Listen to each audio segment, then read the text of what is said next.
and charity, one towards another, through Jesus Christ our Lord. Amen.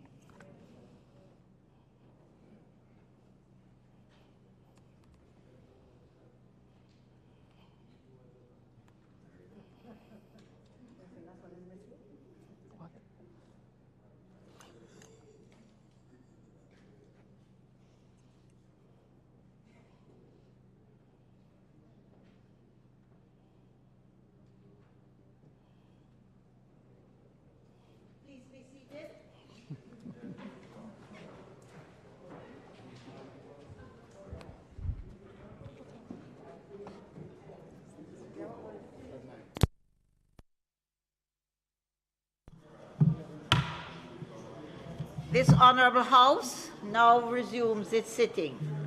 Call of the roll. Mrs. Holness, Mr. Bartlett, Mr. Holness, Dr. Clark, Dr. Chang,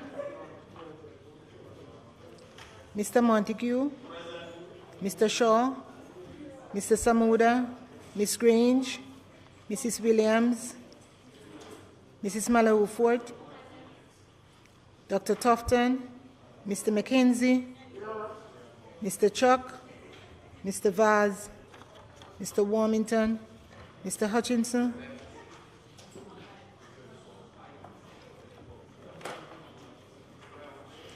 Mr. Charles, Mr. Green, Mr. Terrelong, Ms. Smith, Mr. Main, Dr. Dunn, Mrs. Cuthbert Flynn,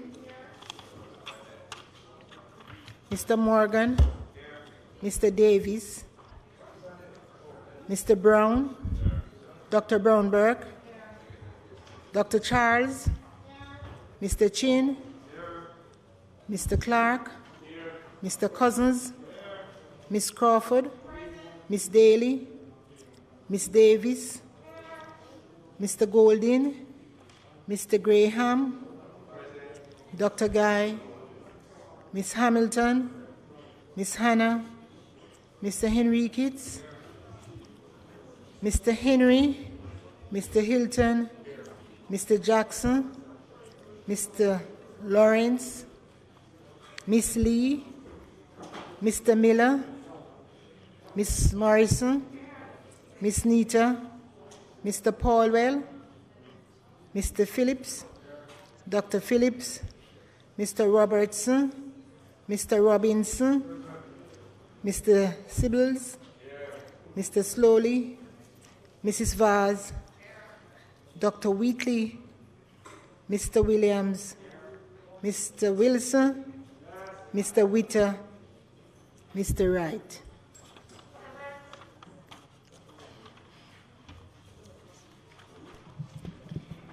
Statements by ministers.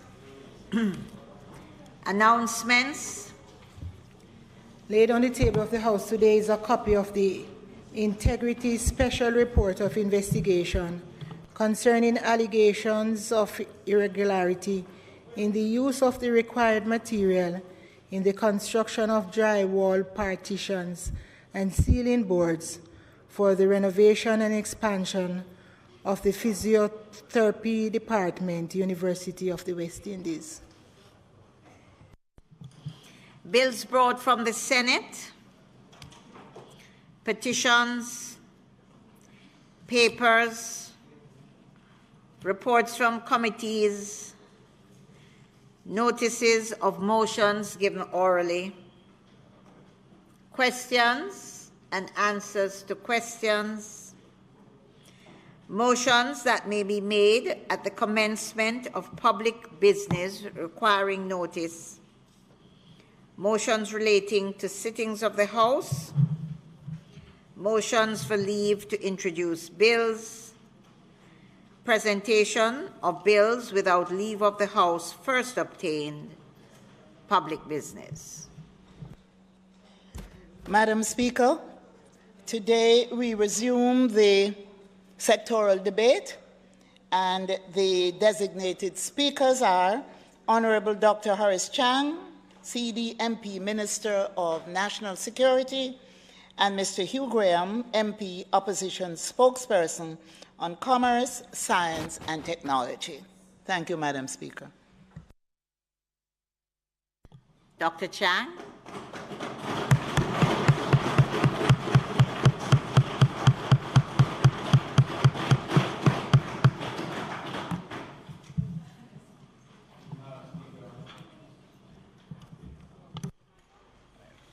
Madam Speaker, first I ask permission to speak from a seat other than my own.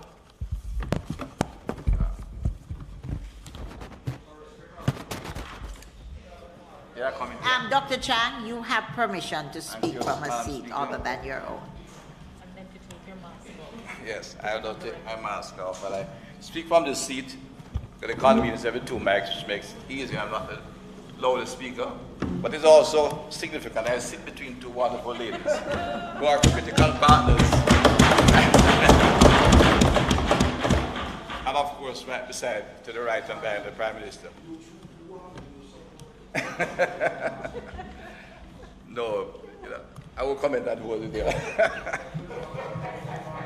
Madam Speaker, this is the first sectoral presentation as Minister of National Security for the new term of office.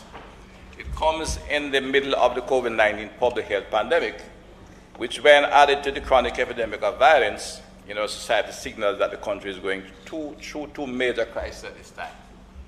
The novel coronavirus has derailed a number of critical aspects of our government's plans.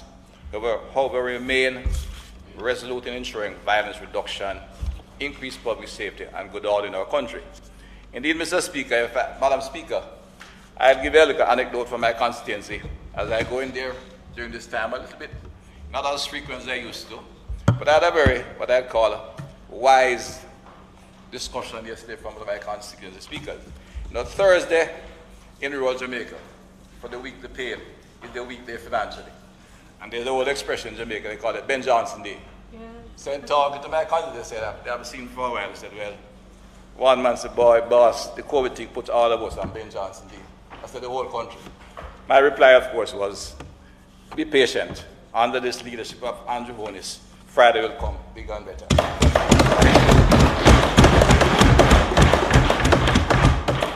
I wish to acknowledge and thank the Prime Minister for his continued confidence in allowing me to serve in this capacity. My appointment to the position of Deputy Prime Minister and Minister of National Security speaks to the level of responsibility with which I have been entrusted. I wish to assure the Prime Minister and his Cabinet that his mission and charge will be carried out successfully. I wish to express my appreciation to my Cabinet colleagues and to remind them that it is our responsibility with this renewed mandate to maintain and further develop the social, economic, and national security imperatives of the country. Given the impact of COVID-19, we must continue to be innovative in our approach to all aspects of nation building. To my fellow parliamentarians on both sides of the aisle, the general election of September 3rd ushers a new term in our parliament and the beginning of a new era, having now the largest number of female members of parliament since independence. So Madam Speaker, analysis beside yourself, the chair will show that we have some 30% of our parliament as female, which in fact we are making some international benchmarks. And I have to speak to it, because I take some credit. I will identify on this side the largest number of female candidates. And we have a wonderful, talented group of Indeed, we have a significant pool of young first-term members and a good showing of the experienced veterans. This is the will of the people. It is an opportunity for us to deliver strong legislation relevant to our times and in keeping with the needs of Jamaica. They have given us the personnel, they have given us the majority. We cannot fail. The people of Jamaica are counting on us on this side.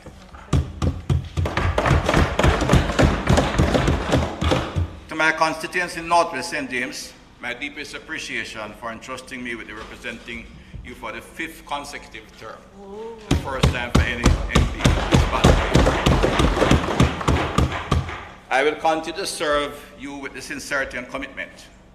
Northwest St. James has long been the political axis for the parish of St. James and for the Western region. As a matter of interest, Northwest St. James elected the first female member of parliament in 1944, one Miss Iris Collins, first under the Jamaica Labour Party. banner as well. MP Collins was a woman for a time and has set the stage for today's historic showing of a strong contingent of women in this parliament. Over the years, much work has been done to improve the human, social, and infrastructural development of the constituency. Over the last 40 years in particular, Montego Bay has been the center of Jamaica's vital and rich tourism industry and the mecca of innovation and enterprise, where the now leaders in business process outsourcing sector and all services associated with the resort industry. I must commend the efforts of my constituency team, and I say the finest political team in the island, joined by Senator Charles Sinclair, the Mayor Leroy Williams, Councillor Joshua Cummings, and David Brown.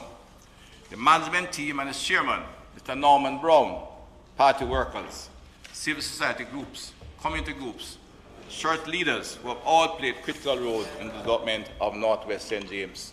I wish to express my profound thanks and appreciation.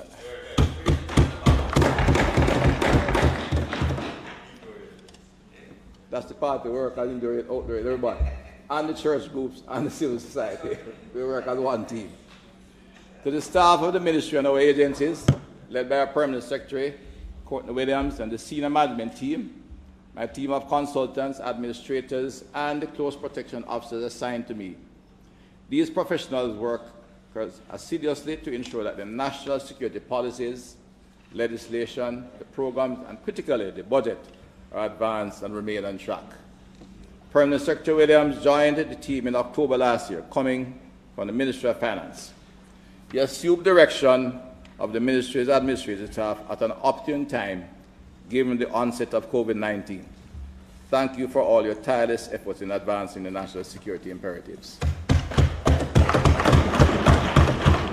Special mention must be made of my colleague, Minister without Portfolio, Senator Matthew Samuda, who continues to approach this work with tremendous commitment and energy.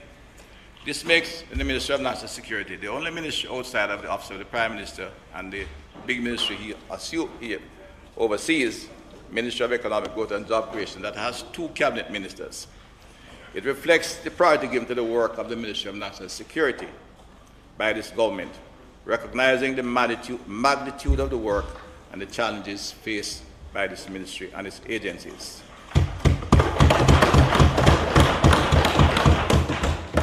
Minister Samuda has brought a necessary and renewed focus to the Department of Correctional Services and the appropriate review and ministerial oversight to the Private Security Regulation Authority.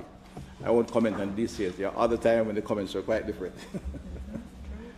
Minister Samuda has provided invaluable support and guidance to the Control Reentry Program of COVID-19 response.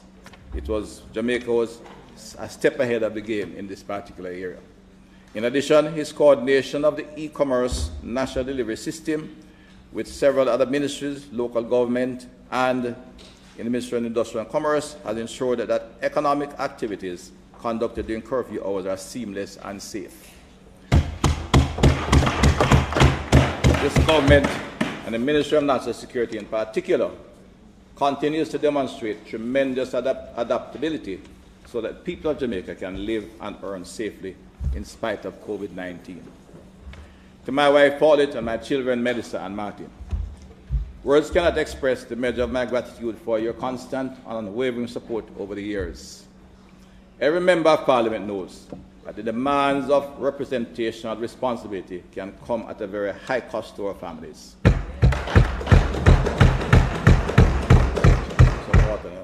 I count myself blessed for having this strong support from my family that has stayed by me through this remarkable journey.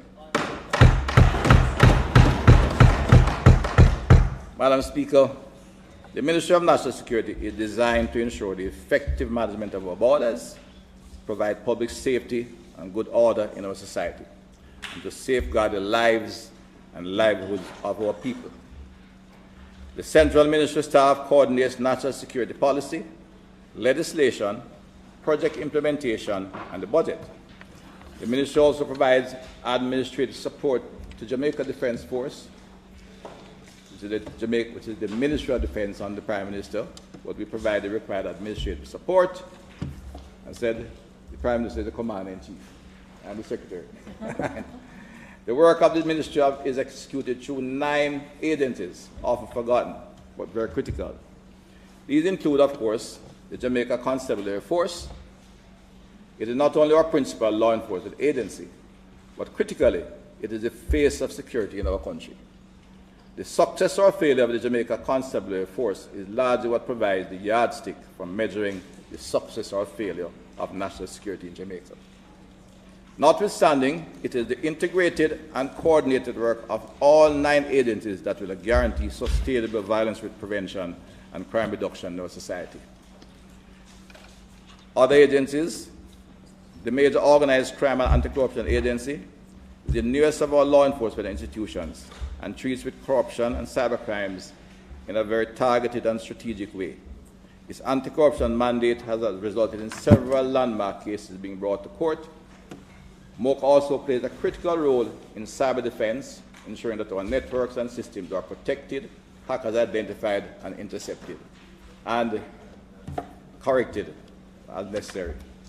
Our MOCA officers continue to execute their duties in a highly proficient and professional manner. They don't make a lot of noise, but they get the job done.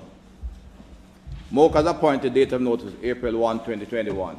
The Oversight Committee has been established and the institutional arrangements are being settled with the Ministry of Finance. Third, the Passport Immigration and Citizenship Agency, which is well known for its high-quality service, continues to play a pivotal role in the management and control of our borders. Their security role is very rarely recognized, unfortunately. PIC has a direct responsibility for monitoring movement of citizens and non-citizens through our ports, which is crucial to ensuring that we can interrupt transnational crime, which is one of our biggest challenges today. PICA works seamlessly with the police, the Maritime, Air and Cyber Command Battalion of Jamaica Defense Force, Jamaica Customs Agency, to ensure that our borders are not breached by persons who may wish to cause our people harm. The agency received International Organization of Standardization, ISO 9001, in 2050 certification last year for its passport services. Furthermore, PICA's introduction and expansion of the automated border crossing kiosk facilitated the controlled re-entry of our nationals following COVID-19 outbreak. PICA rolled out its mobile passport offices, online passport application, and adult passport renewal application system last year. By moving the process online in the height of the public health pandemic, PICA guaranteed continuity of service and access to one of the most critical forms of identification, our national passport. At this stage, through partnership with the UK government, PICA now has a document forensic laboratory, the first of its kind in the region. This is a crucial activity for enhancing the level of safety and security of our borders. The Passport Immigration and Citizenship Agency will continue to provide high-quality service to facilitate the identity and travel needs of our people.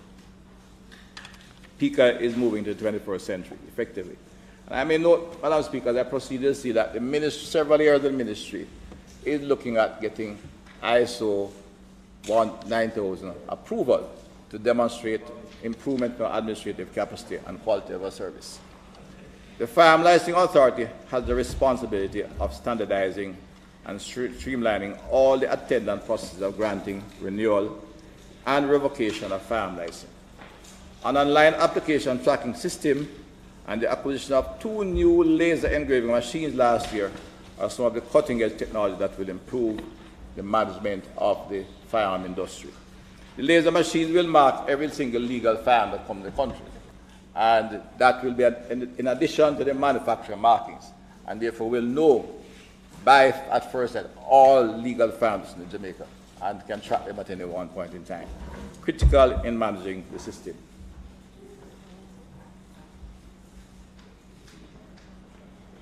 The next agency, Madam Speaker, is a most crucial agency. Again, and for good reason, like we spoke about. The Institute of Forensic Science and Legal Medicine plays a critical role in law enforcement. It has been upgraded and modernized by this government, despite the skepticism and the many repeats and start and stops, we will break ground for the autopsy suite later this year on Orange Street, downtown. By short order. Upon completion, it will give us a forensic pathology unit that is comparable to any in the globe, anywhere. Last year, the Institute upgraded and increased its DNA and ballistics analytical capabilities to include the operationalization of the National DNA Database. A matter that was of some concern at one point, but it was done correctly, took some time, and is now fully operational. With these enhanced efficiencies and skills, the Institute is poised to make an even greater contribution to the administration of justice in Jamaica. Of note, Madam Speaker, for the set of trials that were scheduled in Home Circuit Court for 2021, my friend Minister of Justice, 2021 Easter term, the Institute has already completed its work and issued the ballistic certificates for 99% of the cases ahead of receiving requests. And when this data was collected, I was assured by the director that they'll be 100% today when I speak. This tells us that the Institute of Forensic Science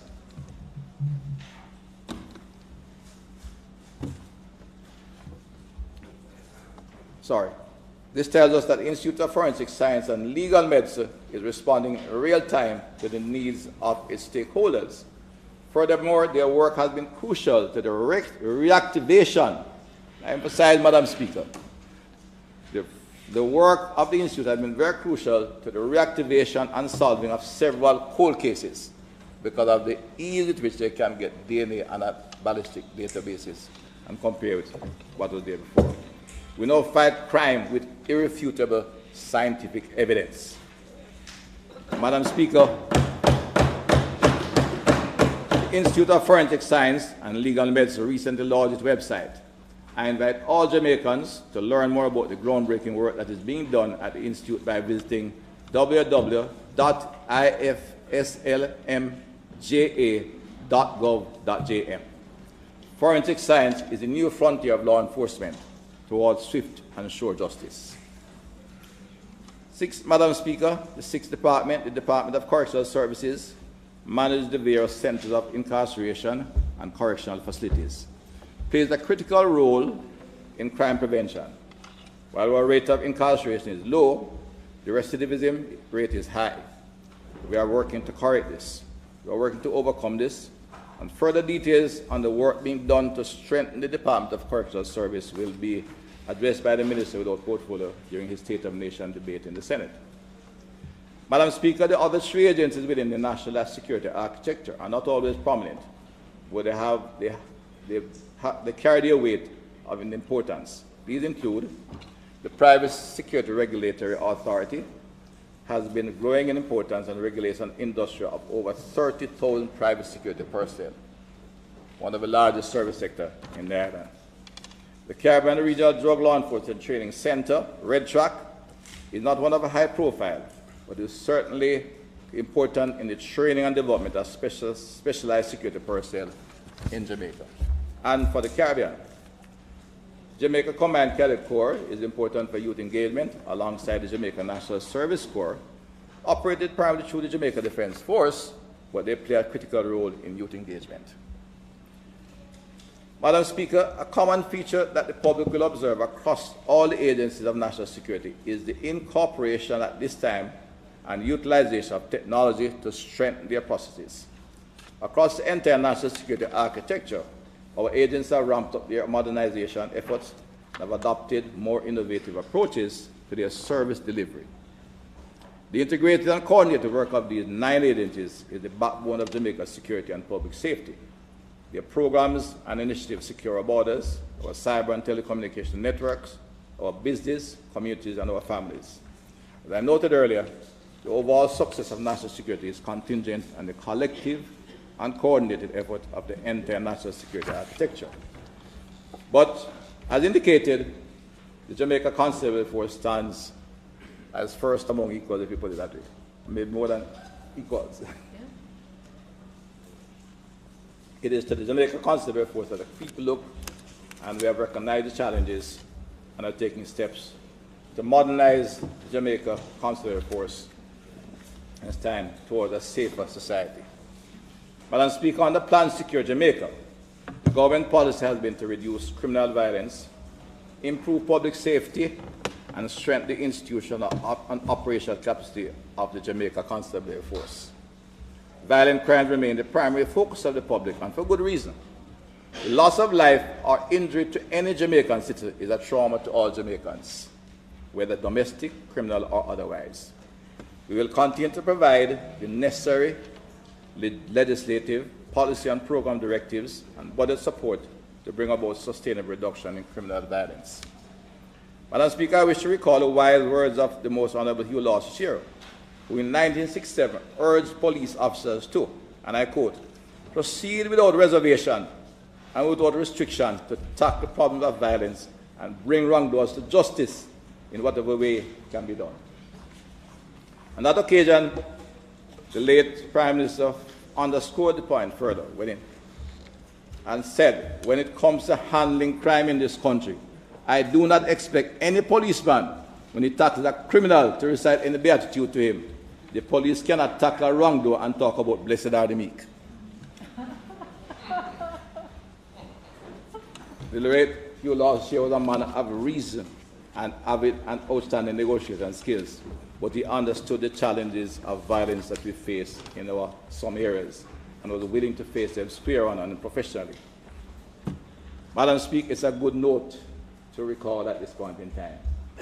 Madam Speaker, for too long, successive administration and the people of Jamaica have contended with deeply entrenched culture of criminal violence in our society. While we must persist with the non-nonsense approach as exposed by the then Prime Minister, it is critical that we adopt a holistic, modern, and integrated strategy to combating criminal violence as outlined in Plan Secure Jamaica. The drive towards sustainable reduction in criminal violence demanded an aggressive reorganization and modernization of the Jamaica Constabulary Force. While it is the role of the police to save lives, sustainable reduction of criminal violence must be a whole-of-government, all-of-society approach, as again as outlined in Plan Secure Jamaica by this government. We must facilitate a process of behavior change among our people in order to reduce the prevailing culture of violence that underpins much of the criminal activities in our country. In my presentation today, I will provide an update on the modernization of the Jamaica Constabulary Force, the Ministerial legislative agenda, and our whole-of-government approach to social investment. Madam Speaker, Project Rock, Rebuild, Overhaul, and Construct was initiated by the Ministry to transform all police facilities into modern professional working spaces that are user-friendly to the external clients and to the officers. In order to determine the scope of the repairs, to prioritize needs, the Ministry commissioned an engineering survey.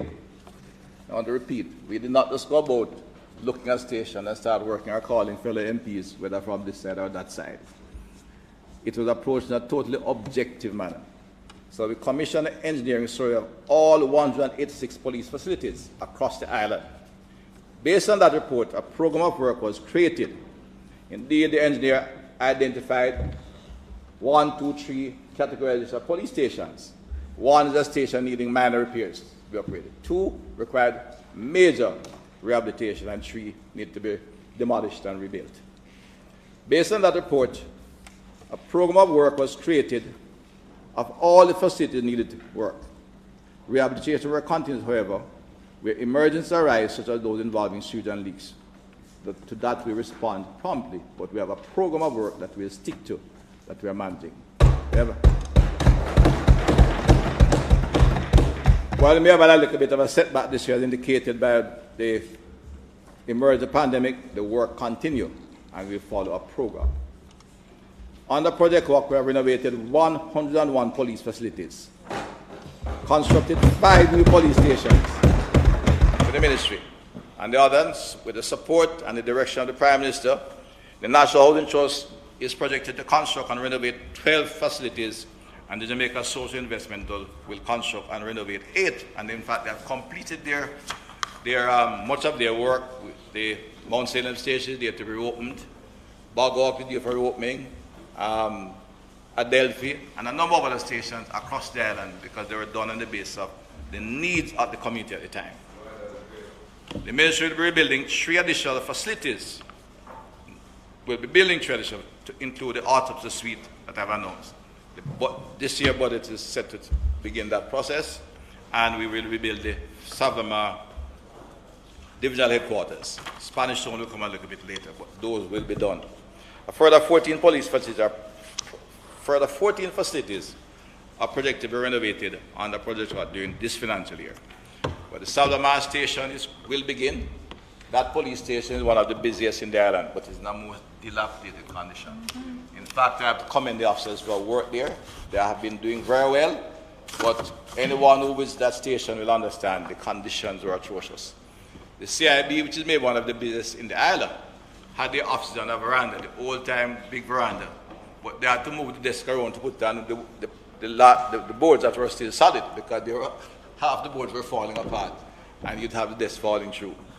But they still continue to deal with one of the highest violence rates in the island and do so quite effectively. The men and women of that station, but throughout the force, need to be commended for working effectively under very challenging circumstances. If I may go back to a former Prime Minister who said it was a matter of reason, I want to claim it, but I say the men and women of the Jamaica Constabulary Force are now working in better conditions built by labor.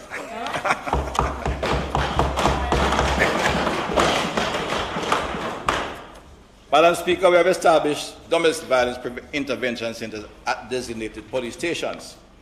4 of these centers are already operational, another 6 will be open later this year. Over 300 police officers are already sensitized and trained to support the work of domestic violence intervention centers. In the coming months, we'll have an entire cadre of police officers who are sensitized and attuned to all forms of intimate partner and family violence, and who are adequately prepared to take mitigating steps.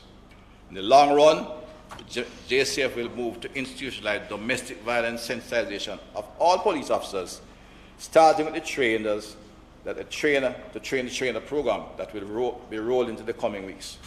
Justice of the peace and volunteer chaplains are being trained to provide intervention and support alongside the police. We consider it a critical policy shift to emphasize the issue dealing with domestic violence, which is a scourge in our society. Madam Speaker, going hand in hand with a high-quality physical working condition is the suite of cutting-edge technology available to our police officers. We are taking the necessary steps to modernize our police force and are aggressively bringing into the 21st century with the requisite tools to ensure impact and sustainability. The Commissioner of Police has set out a systematic process of expansion and enhancement of the technology infrastructure. The technology branch was established in 2019 with the mandate to coordinate as well as develop and assume responsibility for all technologies adopted by the JCF. Patrol cars are now equipped with the JCF Smart Check system, which provide officers, as you can see on the screen, provide officers with real-time access to database. This has allowed police officers to ascertain details on drivers, vehicles on our roads, and to check on persons of interest, stolen motor vehicles, traffic ticket warrants, and outstanding traffic tickets. With this capability, officers can act quickly and decisively even while on regular patrol. This is a remarkable work. Talk about it for years, we do it. Indeed. And we continue, Madam Speaker. The operational police station, and you're a lawyer who have operated there, rely on the use of approximately 15 hardcover notebooks that they call the register and diaries, including the big station diary about notebooks. So everything going, policeman's pen, and write and write. In fact, a friend of mine told me recently, one of his friends was taken to a police station, and the investigating officer took about half an hour folding the paper and doing manual, right? Manual formatting, because I have to write that way and everybody can read. You know, it's a system set up. A skill to write in those diaries. A skill to write in diaries. With the main, this is a big book. In addition to these 15 diaries, there are 27 hard copy forms for different things that the police officers have to fill out. This has been going on for nearly 100 years. I have to say, the men have been great in surviving the period successfully. This practice is a most inefficient use of valuable police time. Skilled professionals, Madam Speaker, under this government and the policies advocated by this Prime Minister deal with things of the past as we introduce a new suite of automated station management system this year.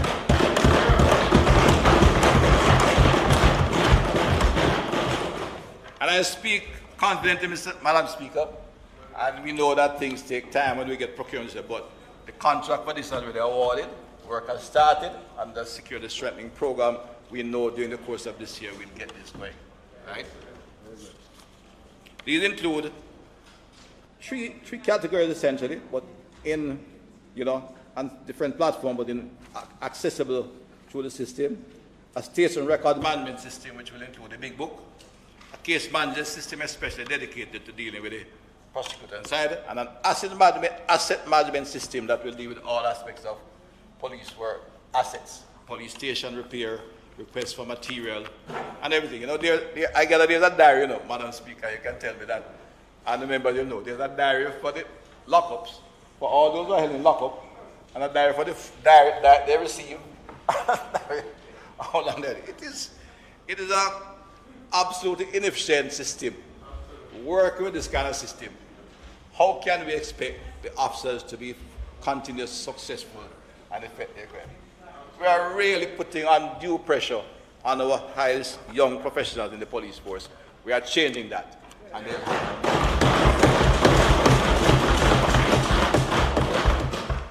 certainly bring about modern internal business processes to the constable force. In addition to that, we are not forgetting our incarcerated individuals. We have to manage our jail as moderns, in a modern way. We are procuring an electronic jail management system to digitize custodial management operations. The procurement process is far advanced, and that too will come on being this year. Mr. Speaker, the long-awaited electronic traffic ticketing management system will be launched in June of this year. Next month. Yes. It was a long and tedious process. Frustrating, more than frustrating. But I consider the experience, Madam Speaker, that was not only frustrating, but instructive.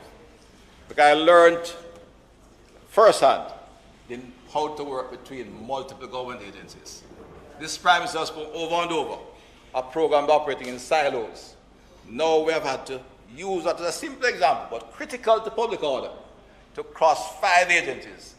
And it was indeed an instructive period, but we are better at it now, and we launch in June.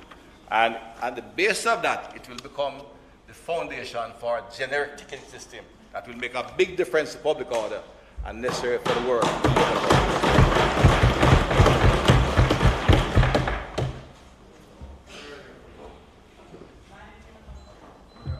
Jamaica, which is our national CCTV surveillance program, is a critical part of our technology trust and a crucial force multiplier.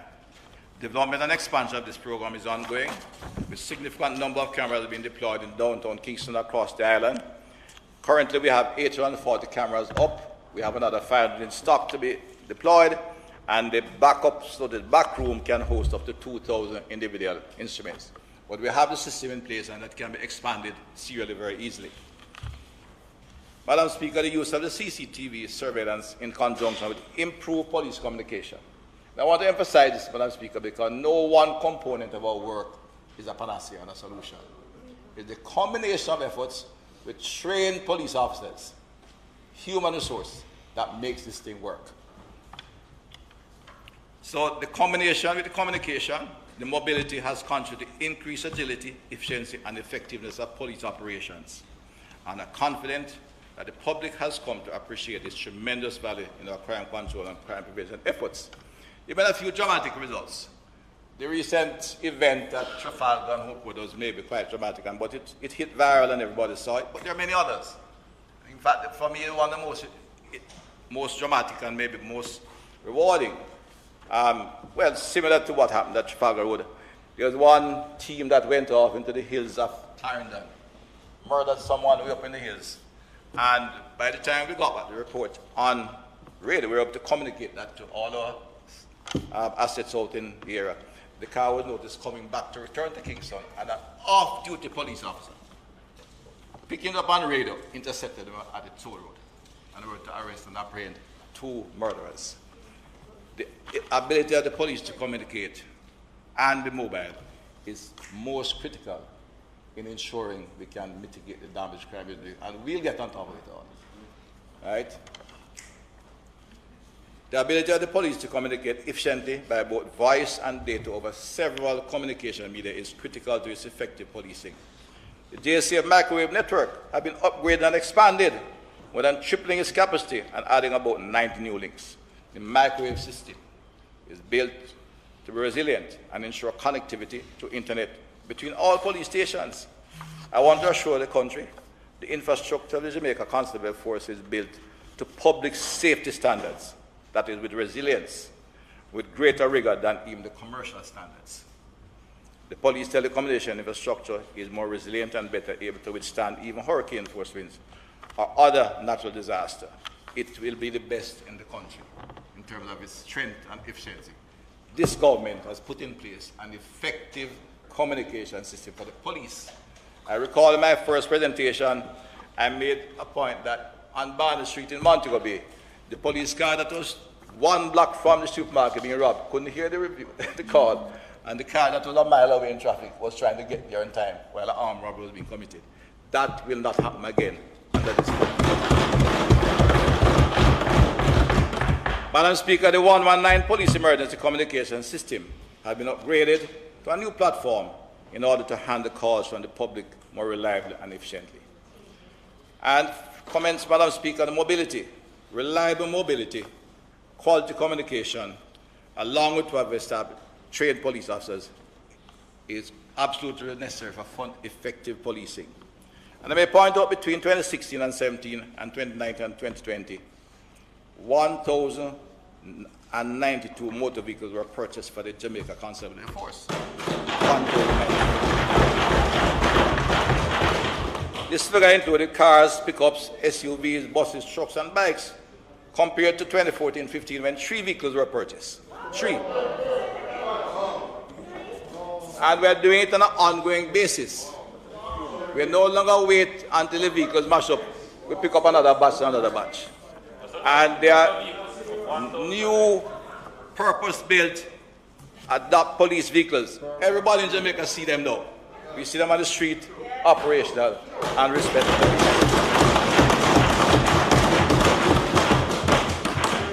Indeed, Madam Speaker, the public would have had a first answer of the improved response and agility of the police force. Central to this level of operational effectiveness is having the benefit of a fleet of fit-for-purpose vehicles. When this improved mobility is combined with a quality communication system, a properly trained staff and equipped police emergency center, cutting-edge technology, highly skilled, competent law enforcement officers, the crucial element, the human element, will increasingly see police quick apprehension of criminals after they commit their acts.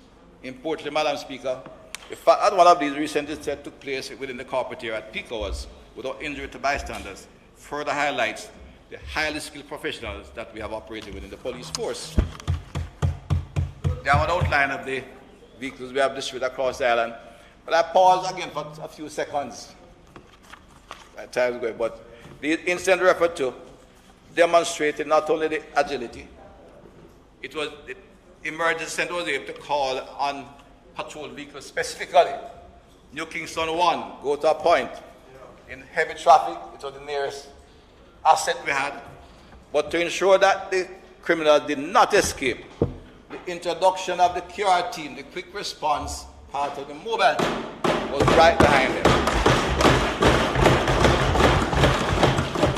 And for some who might be a little bit skeptical that the young man who was firing was doing so with some level of responsibility, I want to assure the public the men are trained to deal with that kind of situation.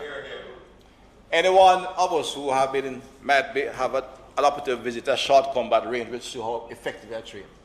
He would not take it, he could do what he was doing effectively and efficiently without hurting anybody else. We trained them well, and he operated like a professional. The other officer, who in fact many know, was a young lady. She's part of the traffic enforcement branch, and her vest was not bulletproof, and therefore she acted more cautiously. She was confident in her duty, but she had to seek action to prevent bodily harm to herself. She was, in fact, a very good officer. That's why she was operating a little more cautiously.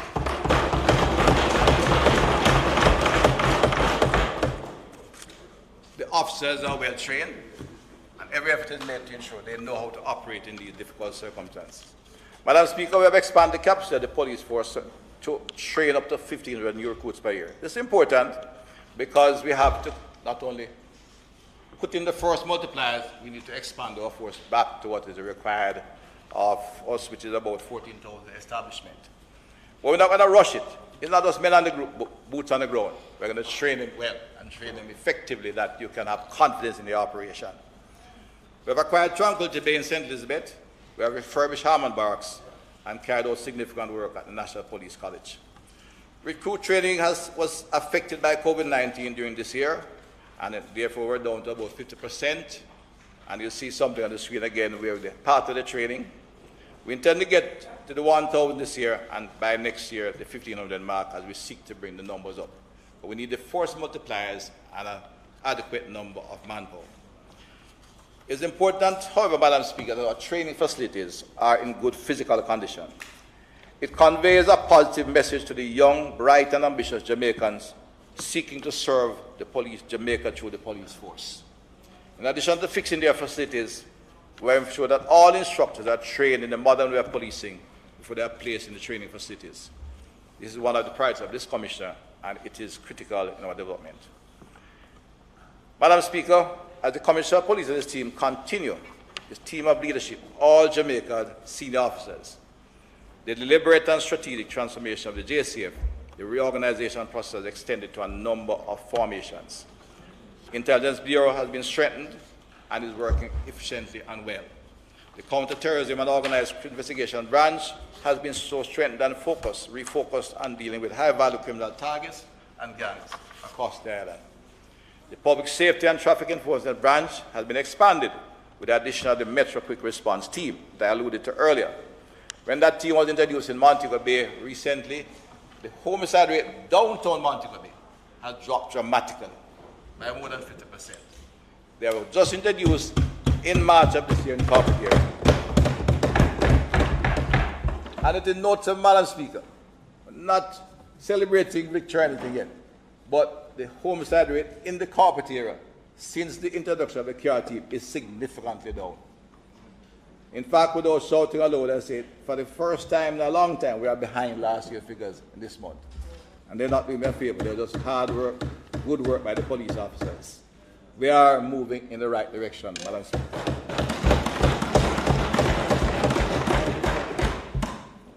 A further cohort of quick response officers will be trained and added to the units, and the intention is to bring them to all the high-density populated urban centers across the island, in St. Catherine, Clarendon, and elsewhere. Madam Speaker, the restructured Inspectorate and Professional Standards Bureau continues to ensure that ethical and professional standards of the force are maintained.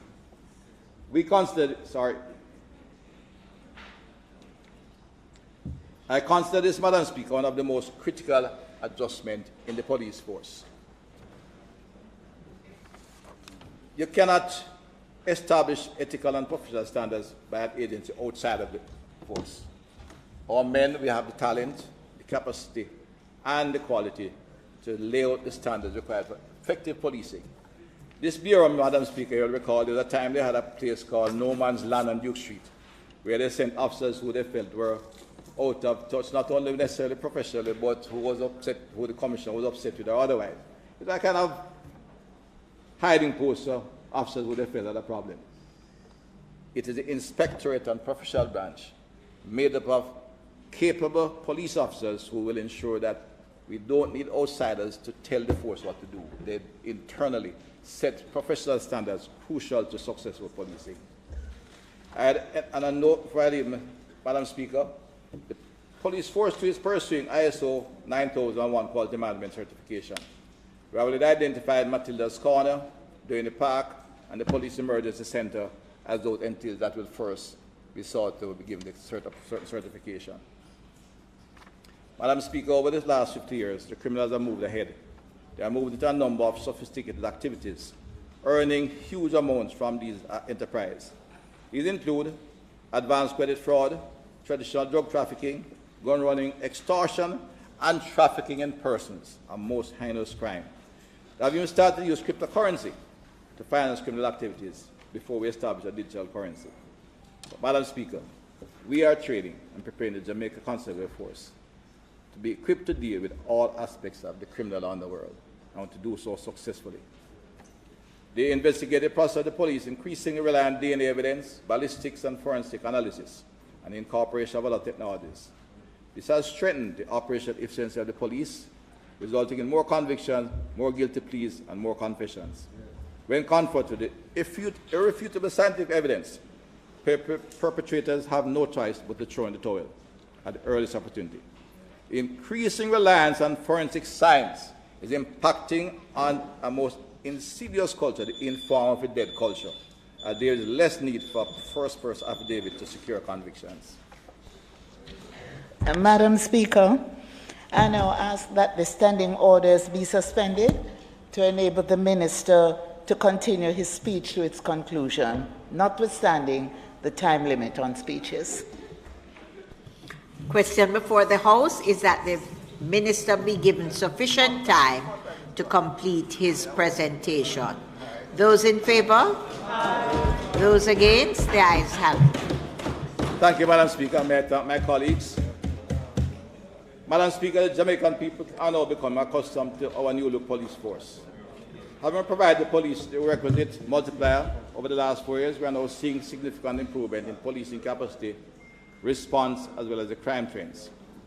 Over the last 5 years, serious crimes, which include murder, shooting, rape, robbery, and break-ins, have declined by an average of 5% per annum. In fact, between 2015 and 2020, total serious crime declined by 24%. However, the rate of homicide continues to be high and has leveled off at too high a rate, and the objective is to get that down is the greatest concern of people, the loss of life there. But there are major improvements in the rape, robbery, and other major crimes. And there is renewed confidence and heightened assurance that this modern, more agile, efficient police force is transmitted to the public, and rightly so. One of the spin-off of success, Madam Speaker, in criminal fighting, because we are fighting in Jamaica, much of the homicide and the violence is gang-related. And in fighting gang, in the early stages, when you disrupt gangs, you get increased killings, because when you take off the leadership, which is easy to identify, the gangs split up into small groups that kill each other. We are at that stage now, but we are getting out of that, getting beyond that, and I show the public with the equipment, the training, and expansion of the JCF, where we get on top of the gang culture and reduce homicide to levels that will be considered civilized. Reliable mobility, high-quality communication, effective surveillance, good record-keeping, critical elements for the 21st century police will help assure us we can deal with the modern criminal. Much has been executed, more will be done, and we will get it done. As part of that, Madam Speaker, in addition to the improved capacity of the police force, the two other legs that are critical to successful reduction in crime, I have to mention, without invading my colleagues' portfolio, but I have to deal with issues which provide some hurdles to crime, to fighting crime. And I mentioned the legal area, said, not being legally trained, you might say I'm walking to the hot coals barefooted, but I will do so because it is crucial that we interrogate issues. And I pause here, Madam Speaker, because as a society we get too tense when we speak of looking at reform in law. It is such that politicians shouldn't touch these things. It's a democratic society where the democratically elected represent the people. It's our job, our responsibility, not just a privilege, it's our responsibility to lead change to make us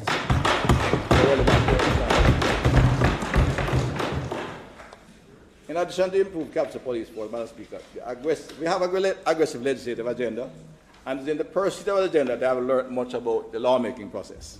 But let me just identify them first. Legislation creates an environment for law enforcement to be able to arrest criminals, bring perpetrators to justice, and ensure the penalties that are associated with criminal activities are commensurate with the egregious nature. In the coming weeks, I will be bringing to the House 3 critical pieces of legislation that are part of the Ministry's legislation priorities. These bills are far advanced in drafting, and I speak of them only because I'm confident today, based on where we're getting them here. And I have the assurance of my colleagues in the AG and the other areas of lawmaking process. They'll be here. The first, of course, is already in the House.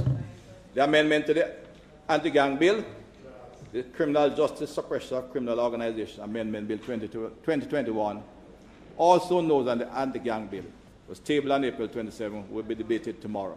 And that's the first one we had. That was a review. It should have been done 3 years ago, but it took us 5 to get here, and we had the full cooperation of the opposition as well. But that again reflects, as I said, the nature of lawmaking, which I'll comment on later. The Firearms Act, which has been long in gestation, running there 4 years out, will be brought to the House in a few weeks. We have had extensive cross-discussion with the Legal Reform Department, the Ministry of Justice, AG Department, which is now, and of course the support and the work of the CPC. All agencies, Madam Speaker, work well, and we're at a critical point. I think we're in the last round, and I know in a few weeks we should have the, I'm assured it will be in the House, critical piece of legislation in dealing with, Madam Speaker, 80 to 90% of homicide in the country is the result of the use of a firearm. It took us too long to get the legislation to the House. And I don't blame the individuals involved in it. And I commented it. We have inherited a system, we need to shake it up. We are too hog-tied to a legacy system which is not relevant to Jamaica. The major organized crime and anti-corruption agency, which has had its date of a point of appointment settled, have a significant piece of regulation to come, which is the investigation prosecution regulation.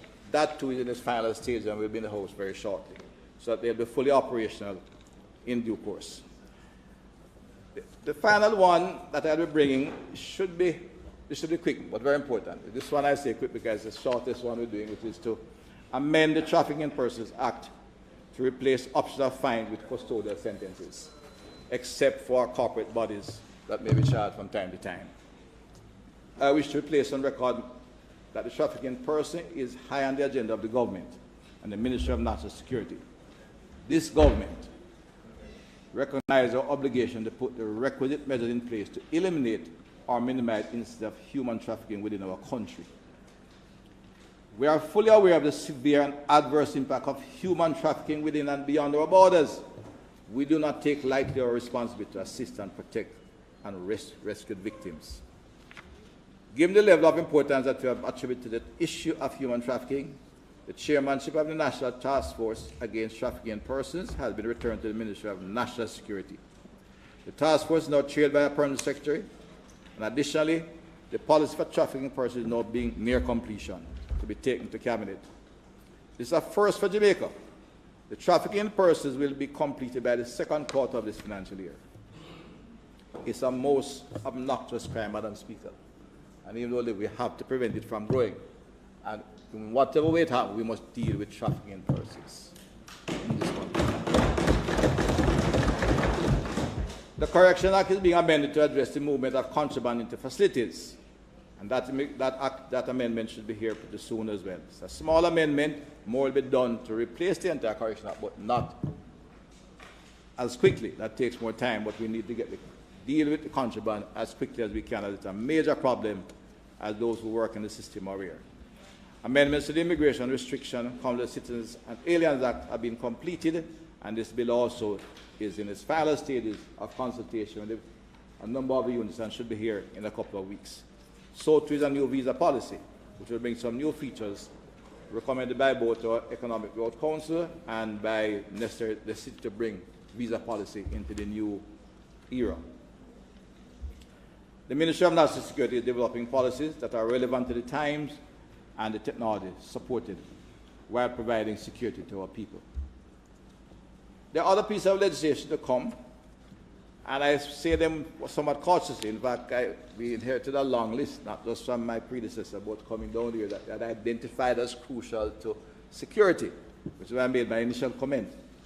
But I'll be making every effort as we complete these 5 pieces I've identified to look at further amendments to the Process of Crime Act, Interception of Communication Acts, and to bring to Jamaica a Modern Intelligence Act and comprehensive amendment to the Corrections Act, as well as the repeal and replacement of the JCF Act.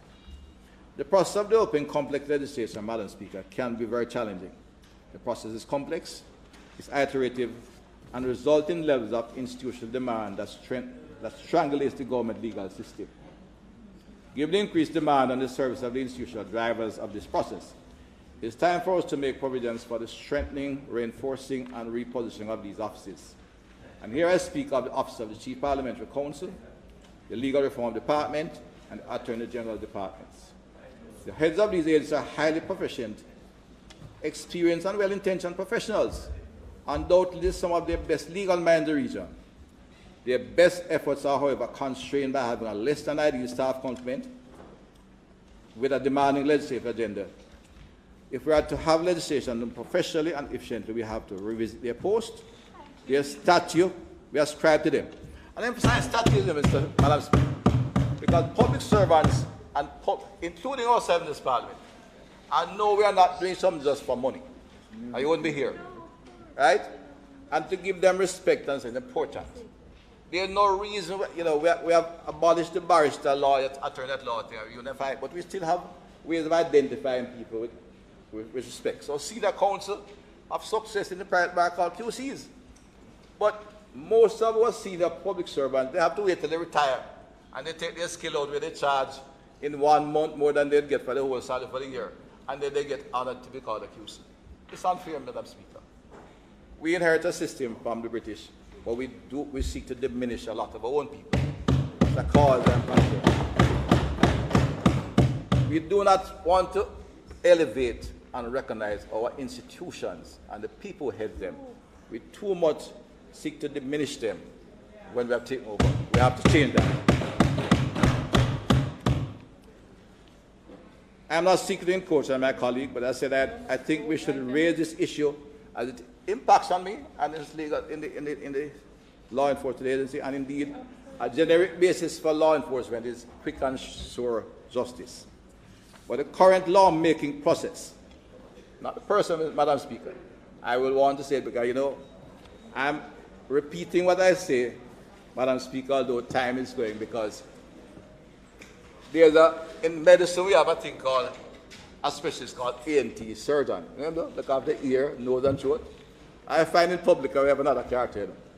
We have an eye and ear specialist. They see and hear what they believe. Yes. Right?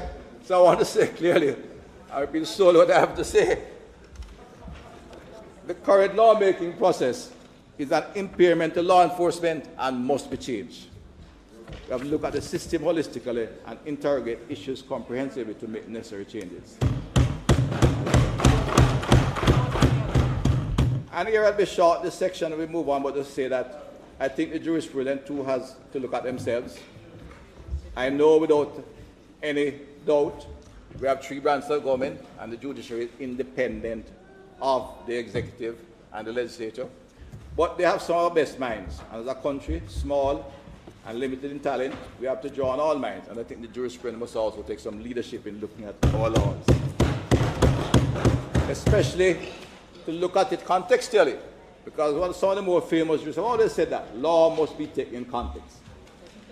Times change, doesn't exist in a vacuum, I may use that advice, and therefore it must be done. There are things in Jamaica which raise this question. I don't have the answers. I'm a lawyer, but I'll tell you 1 or 2 quickly, Madam Speaker. For example, a bailer. Now I know it's a right to get bail, but the way it's approached is nonsensical. I think one great lord once said the law is an ass, and I know I can't quote it out of context is dangerous, but I'll use it because this is a country that principle is adopted by most of our critical partners. But they have the UK, which is our closest partner. They have 33 murders in a population of nearly 100 million. They see where a murder happened by the gun in England, it become a national news. When I have 30 per week, I feel good. And therefore, you cannot have the same principle that man commit a gun crime come before you. You give him bail this week.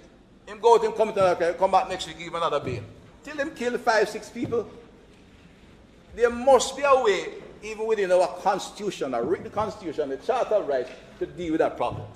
It is nonsensical. We cannot continue like that. As Mr. Speaker, this is why I'm saying our laws must reflect some of the Jamaican culture and realities. We have a story now. It's well known, but it's based on truth, even though anecdotal. There's in a small town in rural Jamaica which had got violence had picked up. There's a young criminal who, after the third shooting, he normally gets his mother walks around and gets someone to bail him. The mother was warned by the district, don't bail him because I'm going to kill somebody else. Of course, it's her son, she went about it because she was offered bail. Well, the next day when she got assurance of bail, somebody met her and get and killed her. So it leads to tragedy, more killing, and vigilantism. We must look at our legislation, our laws, and not only us as legislators, but the judges have a way to intervene, Madam Speaker. You know, one judge recently used what we call the arbiter dicta to lecture the executive. But that aspect of the law is there to allow judges who are supposed to be our best minds to sometimes give a bit of this direction. In fact, that's what arbiter dicta is defined as. It's a lacuna in law to allow the judges to make comments and sometimes give a bit of direction without crossing the boundary into the executive. Not to allow them to lecture policy and criticize government policy and executive policy. So we have to adopt, where appropriate, measures to increase order. In the case of murders, the amount of murders committed, the courts cannot handle it if we succeed at all. I must tell you, in one case, if we take a period of 4 years, with a total of 2,584 murder case files were prepared, of the number 604 were disposed of. So you're getting a backing up. And prolonged case trials, we have to look again at the process involved. And while I go from the written text, Madam Speaker, among the issues raised here when you delay these gang cases and murder cases for long, we have to put witnesses, which is the demand of the justice system. First person affidavit is the gold standard for evidence, although I have strong scientific evidence. But we cannot take a witness in protection for 2 years, 3 years. It's like you're locking up the man who is serving the society rather than the criminals. You take a man out of his home, he has no name, no work, no family, and you put him away and you can't even show him face. You dare not show his finger above the rails, because he might be killed. And you keep him for 2 years on a case. Madam Speaker, to my Minister of the I've said, a way must be found to correct those problems without breaching our constitution.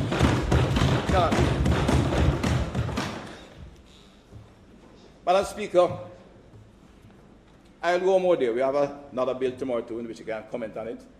But I thought I'd open the discussion because for too long we remain resistant to discussing it.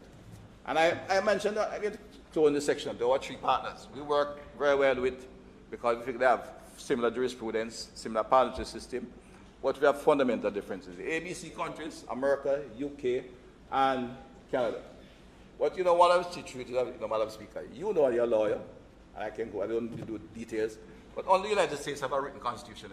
UK operates off precedents and tradition, although they claim it's a constitutional requirement.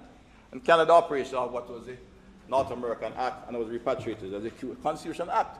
Jamaica has the most complex and detailed constitution. Therefore, there is room. We have to look at things differently. And we have a different ecosystem. And one of the challenges we face is amending section of it. American system is fundamental principles interpreted by the learned judge regularly. But we have incorporated so much in our constitution. We have to be more we have to be prepared to make amendments from time to time. I'm aware that any part you amend should not impact on the fundamentally deeply entrenched section. But we have 3 sections. Anybody can understand. The law will explain to the lay person here. But deeply entrenched, and ordinarily entrenched. The less entrenched one, we ought to be able to look at them because that section is really legislation being embodied in the Constitution. That's what it is. And to get uptight every time a politician talks about, I think is unreasonable, and we have to start to make steps to be able to adjust when necessary to meet the conditions we face with today. Madam Speaker, the final leg I come to, and I am standing here again, which I've, the first time I spoke to this, I got a lot of batterings. When I said our social investment program were not working well. Today, I have full agreement in the last few on understanding, and the government has made some significant policy shift. Commend the Prime Minister, always spoke of a holistic approach to deal with crime. Under his direction, Plan Secure Jamaica was developed. And social investment is a crucial part of resolving the long-term issue of crime. Indeed, it said, Madam Speaker, crime prevention is a long-term goal, but crime reduction is an immediate need. And I want to take note of the two differences. Crime reduction is an immediate need, crime prevention is a long-term goal. I posit, Madam Speaker, that in order to achieve this sustainable crime reduction, we must, as a matter of priority, reconsider and reposition our crime prevention efforts. We must learn from our past experience and do better as we move forward. Madam Speaker, the government has issued a policy directive to reposition social investment, rethink our crime prevention programs. The reason for this was simple. Social intervention projects were not providing long-term impact on the lives of people in the communities. It was for this reason that the government developed a comprehensive all-of-government structure for social investment under Plan Secure Jamaica, directed by the current Prime Minister, Andrew Michael Horace. You'll note, Madam Speaker, that I do not speak here of social intervention, but of social investments. We're investing in the social development of the people with the understanding that improved human capacity will result in strong human capital and a reduction in crime. Recent studies done by Capri, our finest research institute, they showed clearly that in the last 5 years, $380 billion had been spent on social intervention over the period of a decade. Much more than spent on any police program or security program, despite of when in emotional moments they call for more social intervention and less on police because we spent some money in the last 4 years on police. It's the first time we have spent any significant money on police, $380 billion on social intervention, and did not include the $800 billion spent on education. And the 100 communities identified by this PIOJ in 2009 remains the 100 communities that continue to challenge communities producing criminals and gangs every day, and we have not changed one. We have increased it because we don't have to go into Westmoreland. That's a fact, not my personal mode, and we have to change that. Part of the process, Madam Speaker, much of programs were done before without any monitoring or any effective monitoring and evaluation, which has been done on a continuous basis. Outcomes must be defined and baseline data must be put in place in the social demographic areas, and that the policy change that has been done, and this, without there being adequate monitoring of our definition of outcome to corroborate the policy of the governments as announced. Part of this process, Madam Speaker, is that the Prime Minister has established a critical grouping. One of the traditions of intervention is that they used to be set up as projects, and they operate in isolation. And everybody who is getting employed by the project was dependent on the project. They objected to change because of a self-interest, quite frankly. They were well-intentioned, but they feel that government couldn't do it, so you just do your own thing and you get good. And academics too, I mean, some matter of self-interest. All, number of NGOs, academics now would be dependent on the agency. And you have a project in which people are paid twice what the civil servants were being paid. And they were taking the work from the civil service and then telling the civil servant what to do. It was not good for the profession. The people who were there every day did not feel committed to make the changes in the system. We have to change that.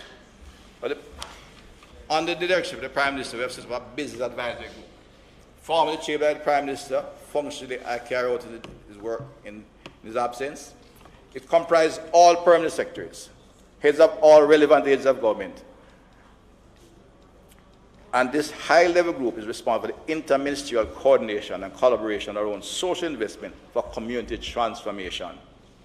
The transformation, Madam Speaker, by social investment. The Business Advisory Group ensures that identified social and infrastructural needs within the communities are captured in the respective ministry's budget.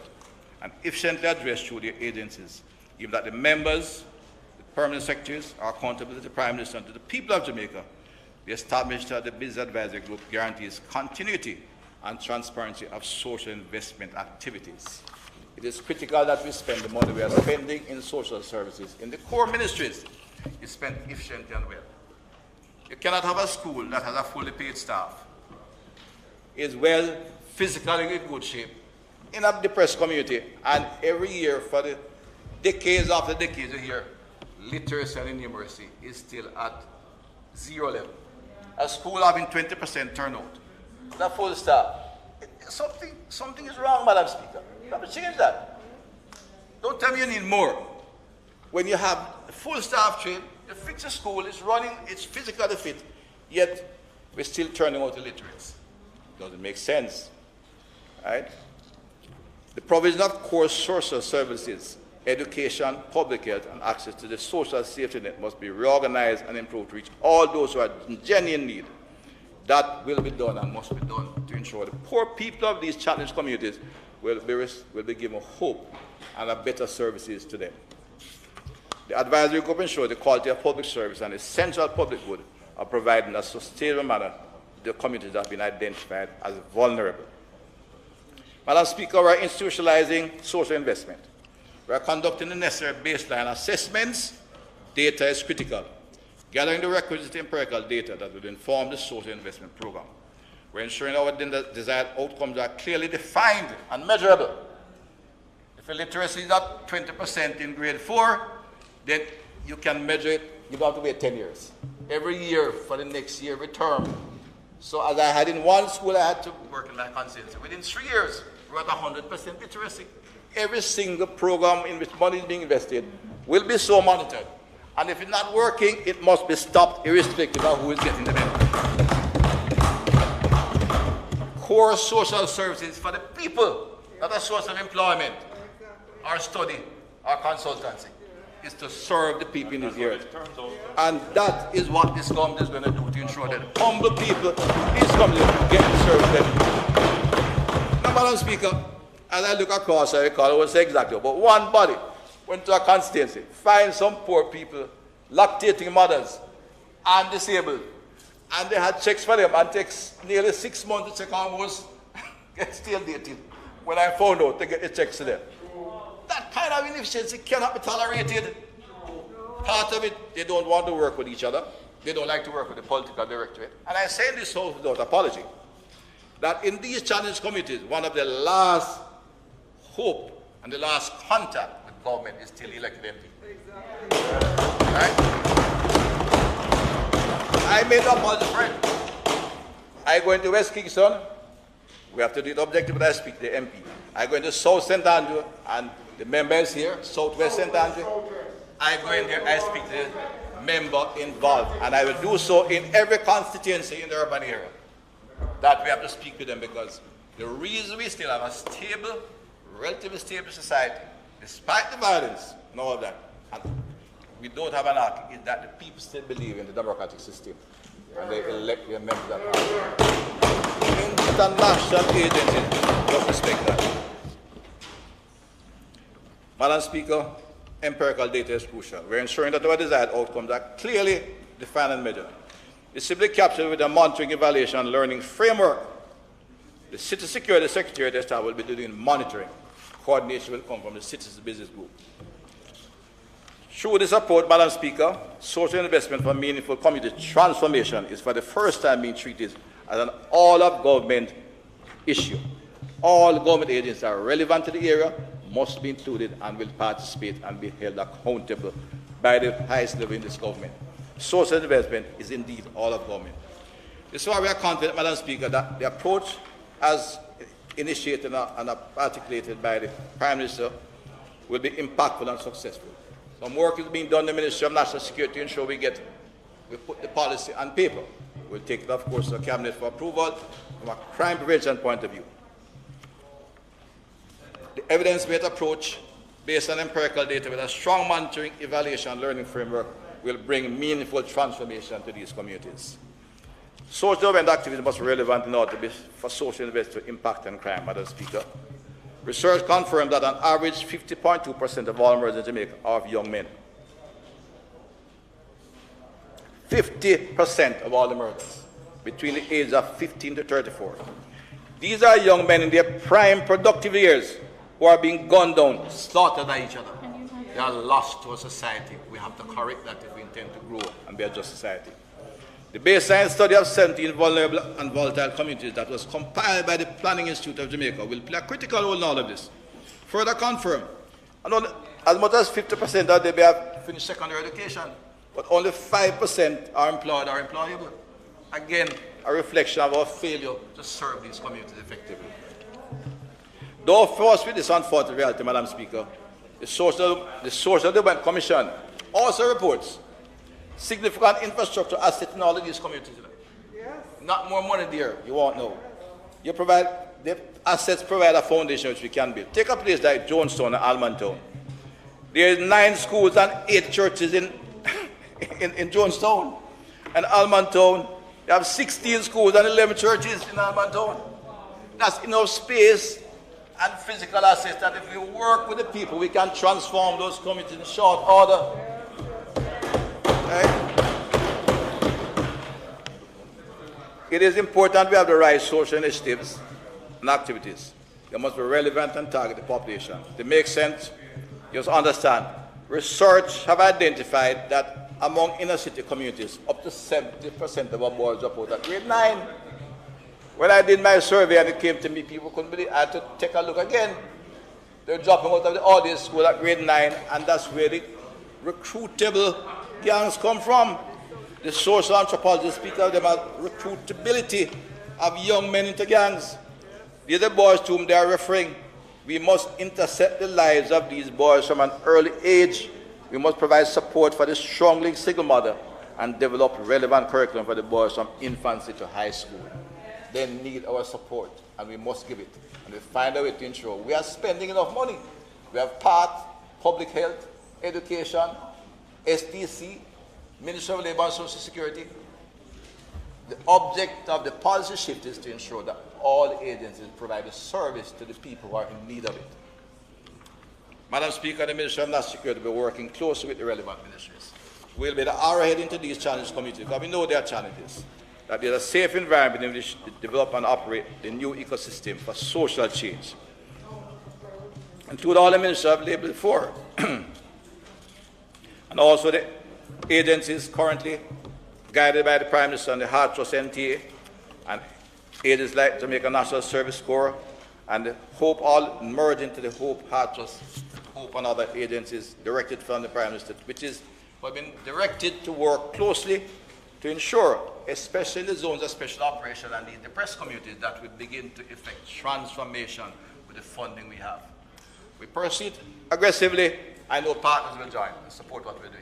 But our first objective is that the Jamaica taxpayer money must be spent efficiently and well. I want to make up, in total, Madam Speaker, music and sports are a critical part. As one says, the heartbeat of the Jamaican society. And things we do with our inner city must be culturally relevant. Make no apologies for that. Every young boy can be identified with music and sports. As one looked at me in grade 9 in Mount St. Emilius, Madam Speaker, at AG, and said, they call me boss or doc. Boss, me no believe this matter and cat rap business, teach me music.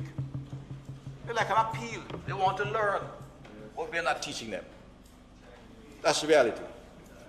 Last summer we did a simple music, sports and technology program down in Southwest St. Andrew. The youngsters were elated. They are cooperative. They came every day. It was an extremely wonderful experience. We want to institutionalize this kind of activity. In addition to that, we do programs that young men feel good about. We're not here being, Mr. I was saying we are being over this. We're trying to remove toxic masculinity.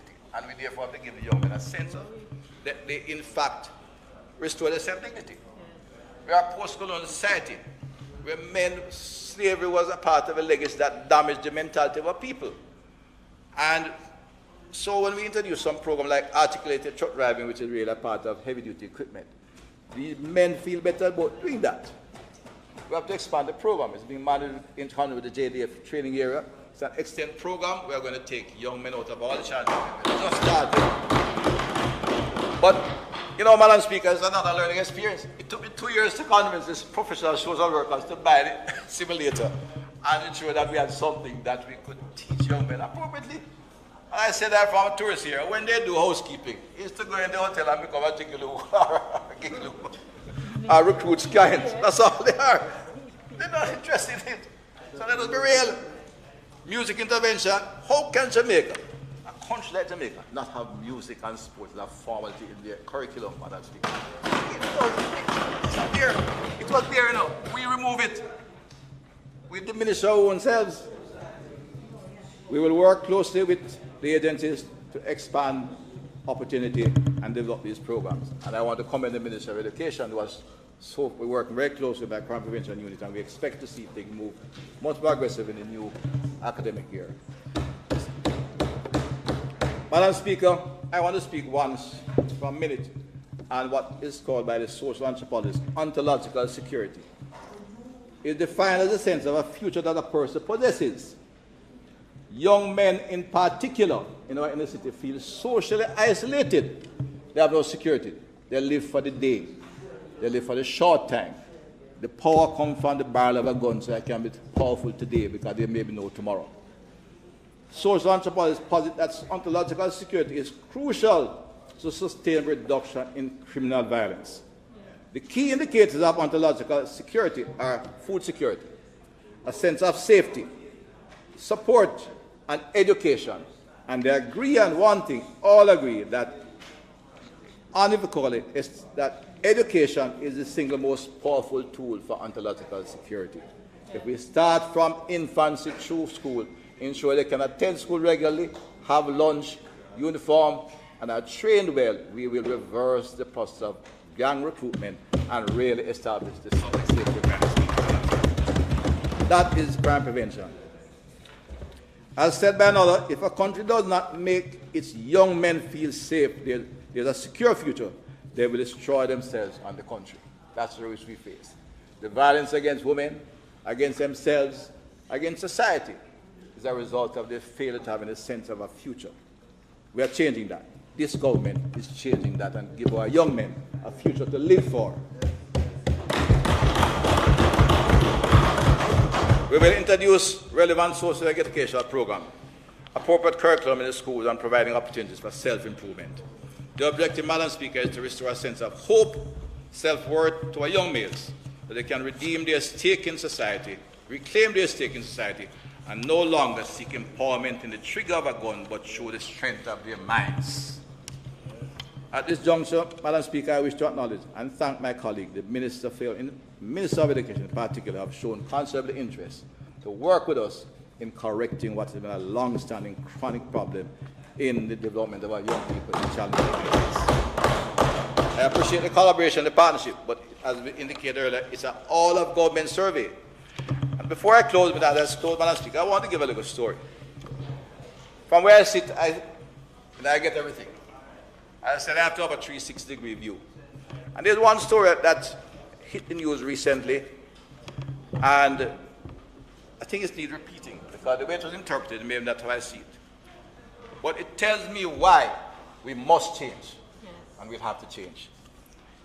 And the two young ladies, born in exactly similar social deprived conditions, one rural, one urban. The first one, last of the family, first child to graduate from high school. She had to work hard as hell to get there. She got 9 ones. She had no money to attend college. She joined the police force. She's on the right side of the law. But she have to work hard. She's a poor girl, dirt poor. But at police college, she became the valedictorian. In everything she do, she worked hard. She had 9 distinctions. She worked hard in police college. So she was, of course, assigned special squad. She was good at physical activity. She was the best shot. She was the best academic. The perfect example of a successful child from a very poor background. On the other hand, the other young lady, just as bright, but she is trapped in inner city gangsterism. She got through to go to one of our top female schools in the process. But of course, she's still a network around of gangsterism. Not sure when, in fact, those of us who represent tough country know when you get that kind of situation, and look at Dan always protecting her. That's why she can get to go to high school and help the mother with lunch money, etc. So she has to travel with them. So she isn't in what could very well be a dead-end road. She is still entrapped by a circle of violence. So both of them.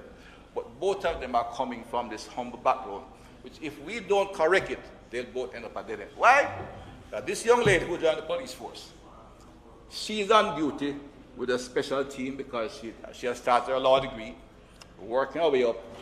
She's given a call, and a car that was involved in an armed robbery, identified, license plate, color, everything, and some distance away is identified. The communications we have is working better. When we call police, we get them, we dispatch cars to them. And her units were dispatched to intercept this vehicle.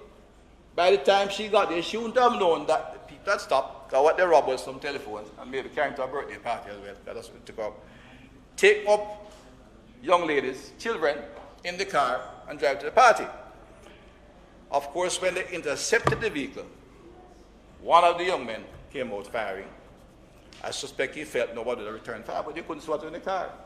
The police returned fire. The young lady ended up killing the other young lady who was in the car. But she got to court. She got 15 years. The two of them are killed by the system. Got 15 years by this young lady in jail. She'll have no life again. The system destroyed our young people. It must be changed. Madam Speaker, I close with a few words. There can be no order without hope, no peace without justice, or poet sing, no security without self-esteem and self-respect, until logical security are provided to professionals. That is the priority of the Ministry of National Security, going to the new term of government, to create a safe environment within which to restore hope, self-worth, dignity, a sense of purpose to our young men, safety for our people, and all the residents of challenged communities. But, Madam Speaker, I want to close us a little different note today. I am a politician. I don't apologize for that. I seek to represent my people and speak to the issues. But you know, they will say all of us in here, as MPs, we will say the political and correct things. But they are saying that the poet speaks from the heart, soul of our people. So I want to quote from aloud two of our poets to close the session.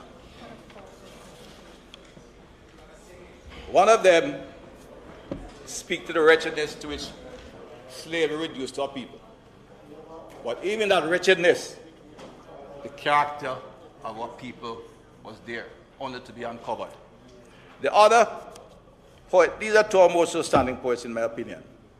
The other would tear away the wretchedness and unveil the character of our people. So I'd like to read from my colleagues. I'm singing it. I can't sing The Fisherman. I read the poem of Sir Philip Sherlock, a simple sonnet, The Fisherman, over the rhythm of the late great Bob Marley Redemption song. The poem goes like this.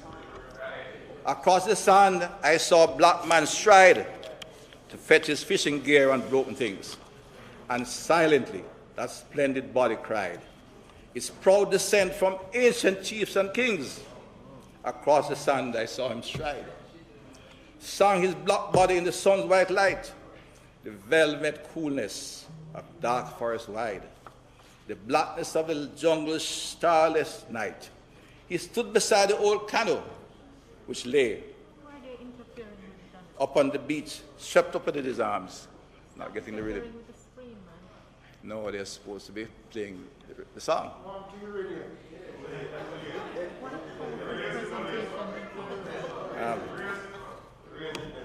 No, we have to play the rhythm, a true thing.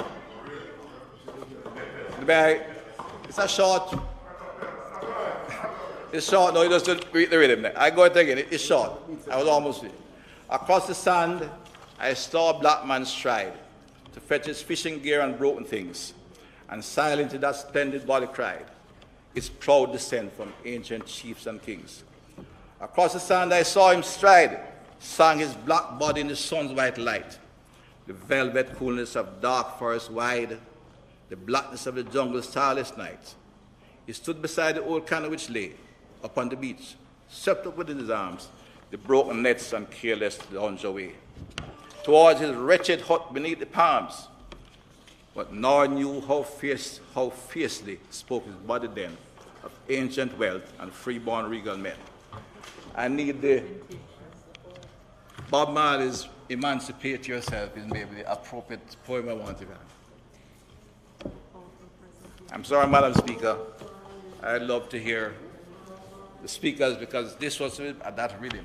Bob Marley is the modern exponent of those who was willing to remove the wretchedness, and we could see the quality of our men rise. That's those two. We heard another time that I thought this poem, written by Sir Philip Shirker, the first vice chancellor of the university, was indeed appropriate to describe the character of what our people are used to, what preserved our true character. And Bob Marley, in his modern time, was able to unfold that and allow us to rise. That's the mission of this government. It's to remove the wretchedness, restore hope, self-respect, and dignity to our people. Madam,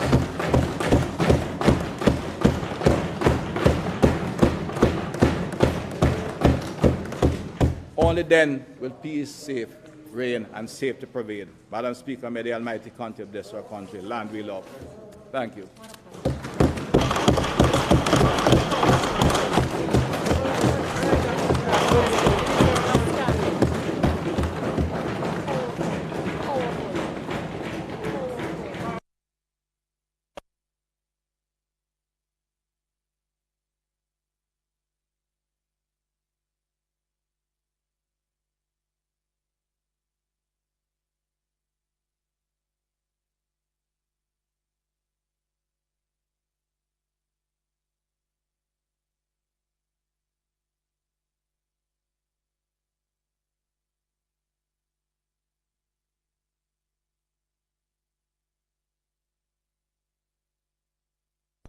Member. Member,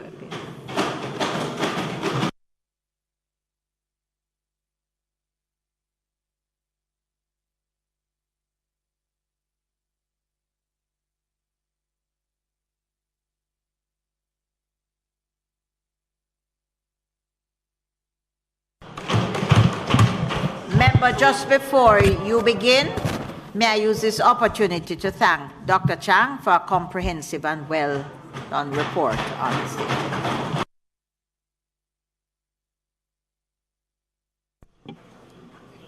Madam Speaker, I rise to make my maiden presentation in this honorable House.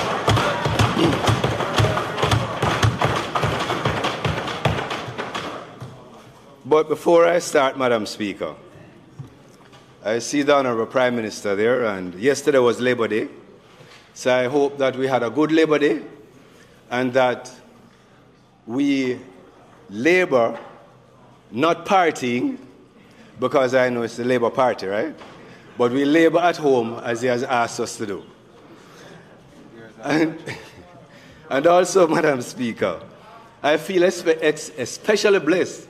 Now, Madam Speaker, she is now in the chair because she said the prayer for us today, and I feel especially blessed that the Deputy Speaker said the prayer for us today.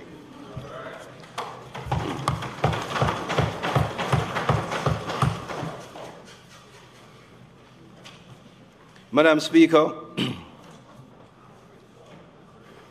my theme will be Get in Line because we are too far behind. It's a case for a leapfrog strategy in this sectoral presentation of mine. Madam Speaker, I want to begin my presentation today with an expression of gratitude to the Almighty God, who has the supreme power dissipated a tsunami of green on September 3rd, 2020, which has afforded me the opportunity of being here today as a representative of the people of Northwest St. Catherine, Madam Speaker. Madam Speaker, I intend to use this opportunity to serve the interests of the people to the best of my ability, following in the footsteps of my immediate predecessor, the 7-star General Robert Bobby Pickersgill, who gave years of unwavering service to this Parliament and to the people of Jamaica. He has been my mentor and my friend, who has passed on his great knowledge of representational politics to me. On this side of the House, we would fondly say that he's a great stalwart who earned his reputation by being with his people. Madam Speaker, when Bobby was a minister, he was called Honorable then. In opposition, he was Sosa Bobby. He is now permanently Honorable OJ, thanks to you, Prime Minister, who allowed Bobby to have a permanent Honorable to his name. I thank you.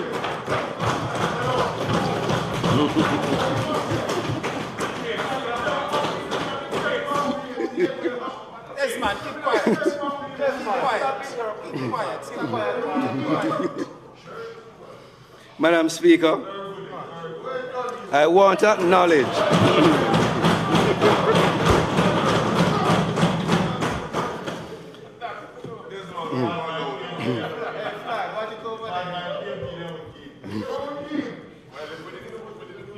Madam Speaker,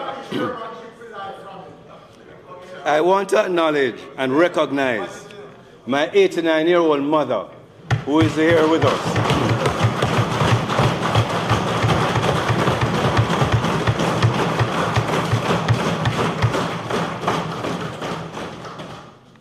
Madam Speaker, if this were to be her last act on this side of the earth, she would not miss being here. Madam Speaker.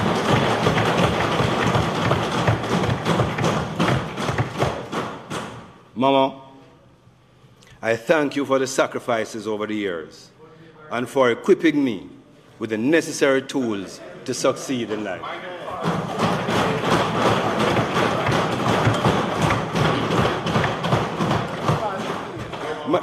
Madam Speaker, by virtue of such love and humility, it gave rise to my mantra: it is never enough for me, but always enough to share.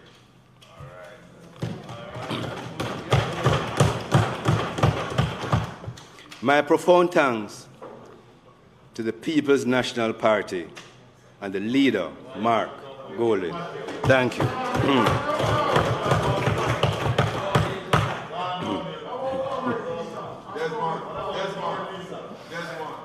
For allowing me to serve Jamaica and shadowing this critical portfolio. I also want to express my gratitude and love to my 4 beautiful children, 2 of whom are also here today.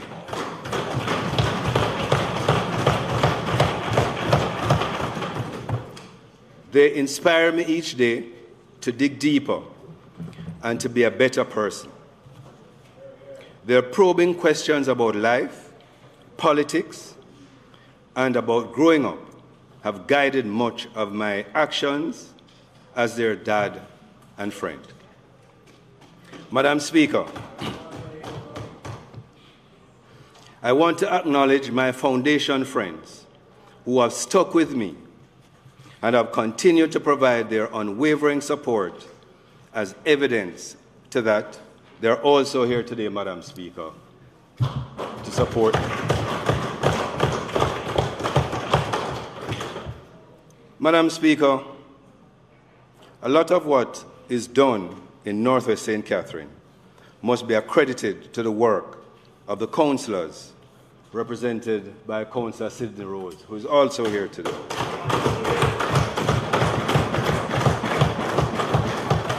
The constituency executive, and a magnificent team of volunteers.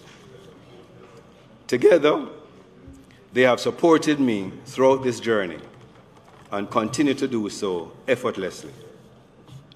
For this, respect is due, and a heartfelt thank you.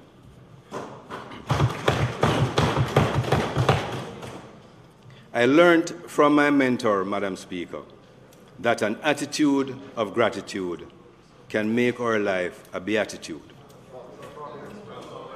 So, Madam Speaker, please allow me to express my gratitude for the needed projects which both my predecessor and I have made earnest representation. Thank you, Minister Warmington, he has disappeared, and the National Water Commission for upgrading the potable water supply schemes to provide water to several communities. These include Orangefield, Giddon, Polyground, Charlton, and Negro House.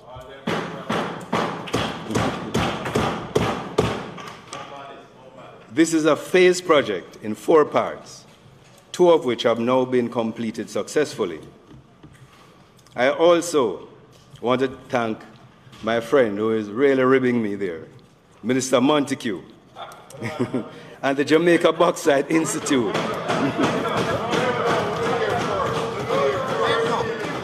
for funding through the Bauxite Communities Fund to do road work repairs in bauxite communities. Madam Speaker, I look forward to saying thank you also to Minister Vaz, Minister Grange, and Minister Tufton.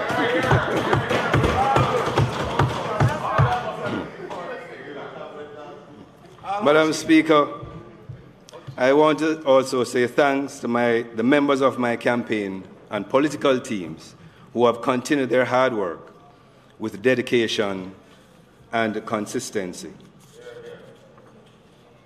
I would not close a segment of my presentation without offering thanks to the great team at my private office, Paramount Trading Jamaica Limited, for allowing me to detour into a new journey with approving echoes of many saying, well, that you like.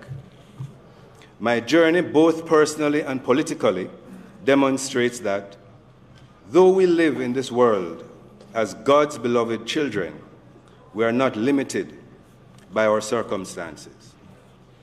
I often reflect upon Ecclesiastes 9, verse 11.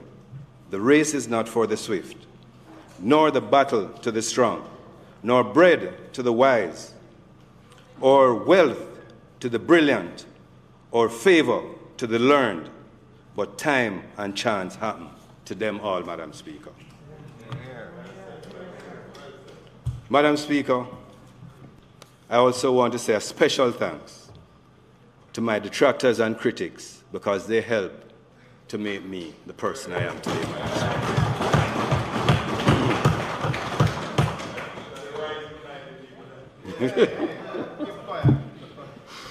Madam Speaker, I thank you for your patience, your understanding in providing the requisite guidance for our deliberations, debates, and decisions.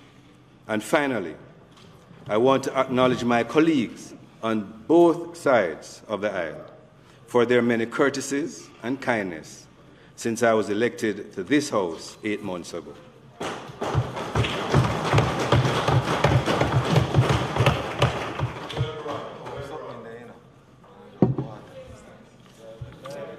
On to my portfolio responsibilities, Madam Speaker.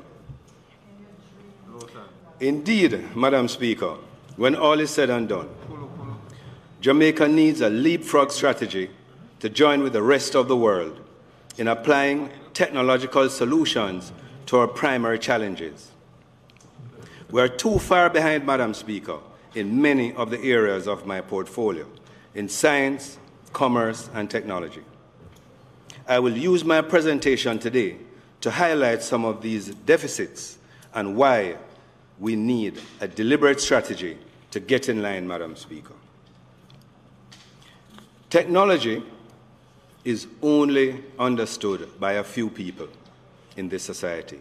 In other words, Madam Speaker, we need to jamalize technology. Madam Speaker, over the past decade, we have seen information and communication technologies, ICTs, become ubiquitous and pervasive, and we have seen their influence spread into all spheres of human activity. The ICT ecosystem, Madam Speaker, is in fact the dynamo of the future. It has bridged barriers of physical distancing to bring millions of people together through voice and data connectivity, creating a more cohesive society and bolstering economic stability and growth. In fact, Madam Speaker, technology has become our neighborhood. Madam Speaker, consider Tanisha, a young, enthusiastic graduate of McGrath High School who lives in the hills of Ty-Dixon. And Madam Speaker, you know, Ty-Dixon, my place, north of St. Catherine. Yeah, Madam Speaker. If she had connectivity, she would be able to work at a BPO center in Portmore. This would allow Tanisha to get in line and to compete with anyone in the world for a BPO job. The importance of connectivity across our nation is mandatory, especially during these challenging times faced and caused by the pandemic and that we are faced with. Still, to date, we are operating on the fringes of our capabilities of these technologies as the world advances to even more complex transactions. Madam Speaker, we need to get in line as we are too far behind. What is the current vision of the ministry, Madam Speaker? The Ministry of Science, Energy and Technology, MSET, operational plan says the vision is to achieve a globally competitive ICT sector which is widely accessible and makes the greatest possible contribution to the social and economic development of Jamaica. Madam Speaker, based on the ministry's vision, now you know why we need to jamalize technology. Madam Speaker, by utilizing virtual business-to-business, B2B meeting platforms, the economic sector strengthened by expanding investment and trade opportunities, both nationally and internationally. JAMPRO should be acknowledged for its role in employing the use of digital space. We can clearly see that transforming and expanding the digital space will allow companies to be able to hold hybrid meetings or completely electronic meetings. A classical example of that, Madam Speaker, is right here in the Parliament. We're having a hybrid meeting where persons can attend virtually by the click of a button.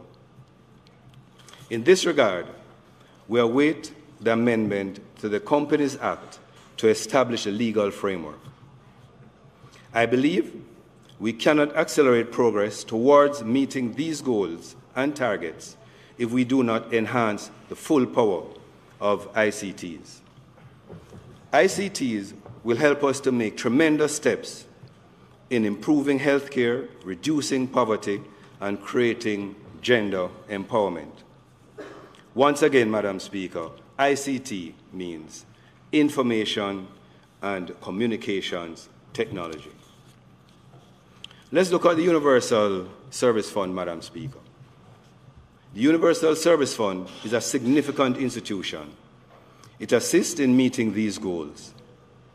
This statutory body is geared at financing the provisions of universal access to the information superhighway by accelerating broadband deployment island-wide. The fund was established in 2005 to collect and manage the universal service levy of US 30 cents per minute on international calls to Jamaica terminated on fixed lines and US 20 cents per minute on calls to mobile lines mandated by a ministerial order at the time. Incidentally, Madam Speaker, the then minister, at that time I guess he was honorable. Right, Philip? Lest we not forget. Philip Paulwell. Over $12 billion has been collected since the establishment of the fund, 16 years ago. Visionary, Madam Speaker, visionary.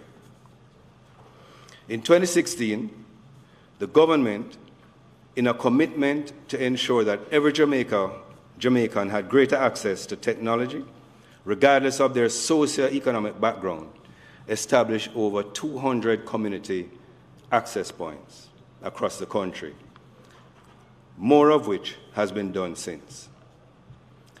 Big up to the Minister, Julian Robinson, again, visionary, Madam Speaker, visionary.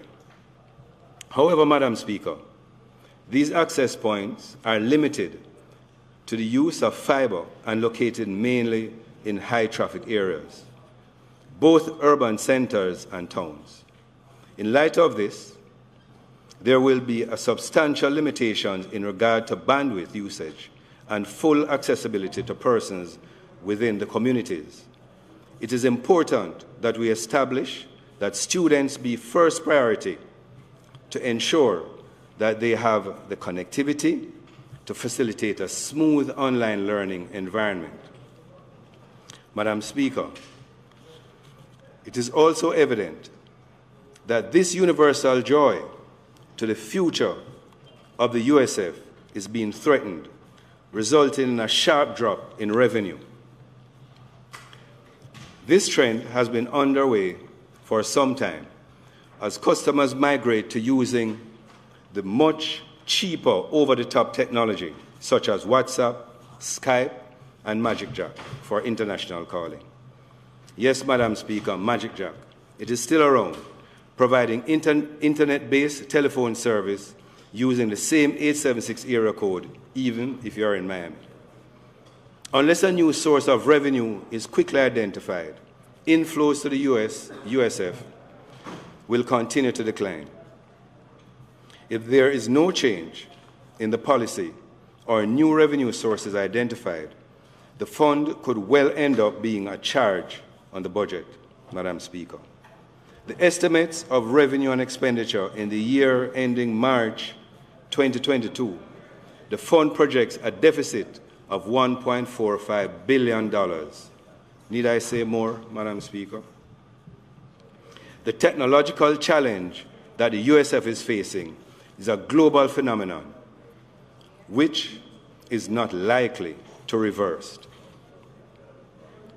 Spreading this universal joy to wire every institution makes sense, Madam Speaker, but does not address the real issue.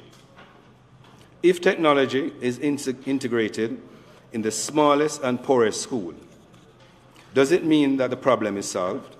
Of course not. Mere access is not enough.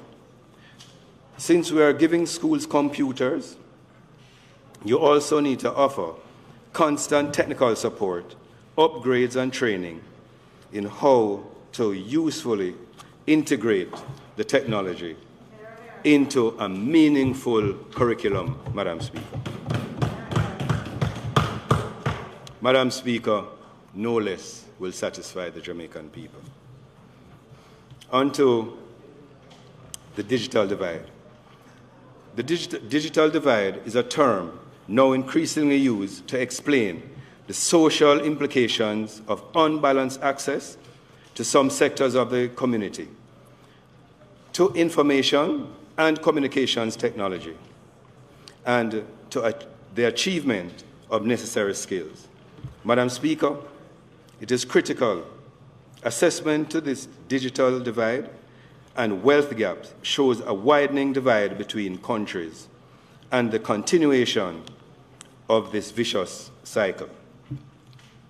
If we remain comfortable in our passive disposition, the wealth gaps will get more acute between the skilled and the unskilled workers and will worsen gender disparity and divide.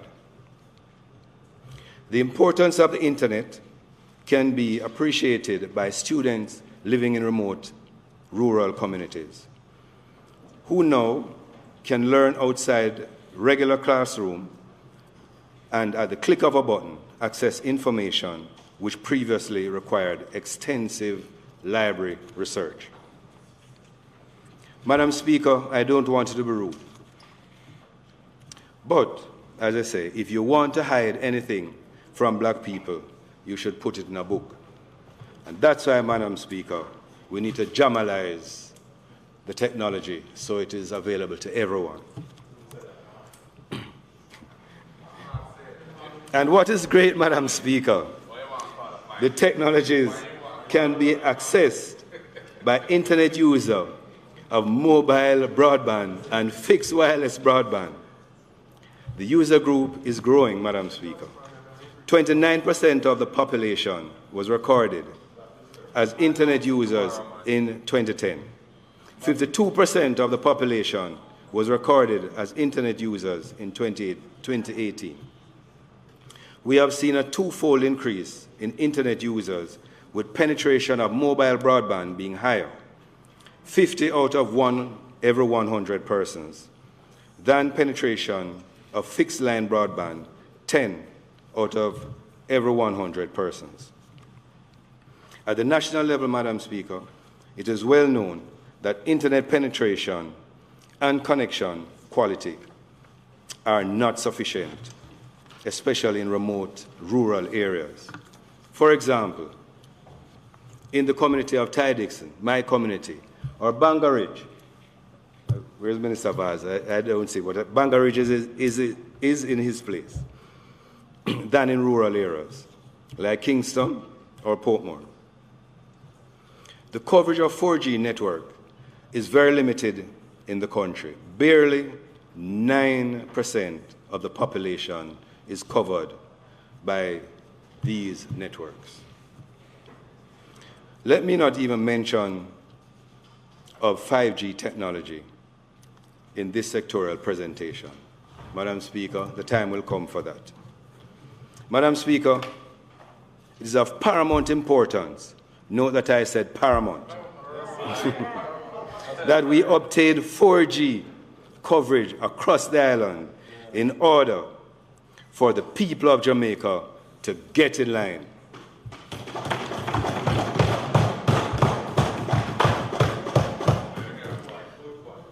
Madam Speaker, when you examine the overall goal of the USF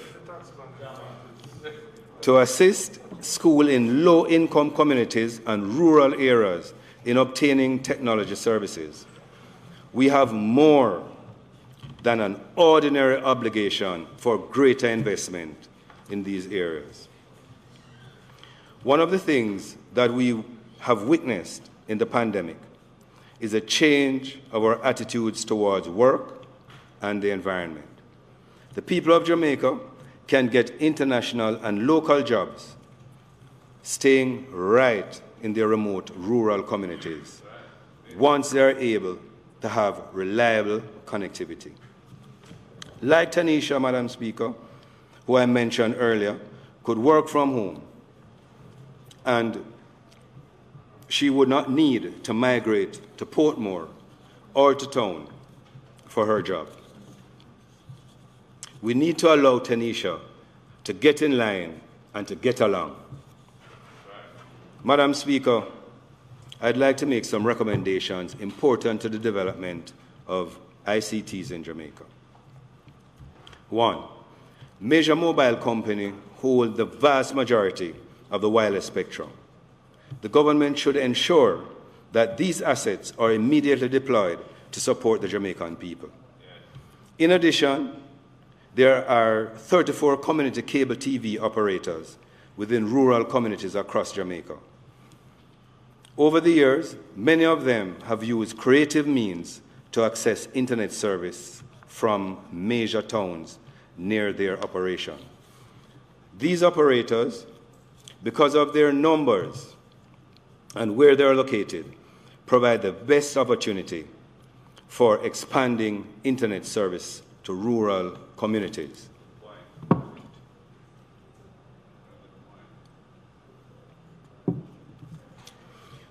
A policy framework needs to be implemented. Let us get in line, Madam Speaker. Adopt a diversified technology hybrid approach.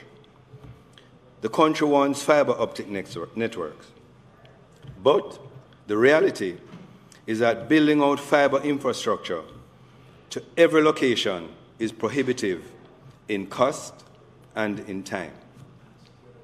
Madam Speaker, across the world, in Africa, Latin America, and even in the USA, satellite connectivity is being used to immediately connect remote rural communities, even while fiber is being rolled out.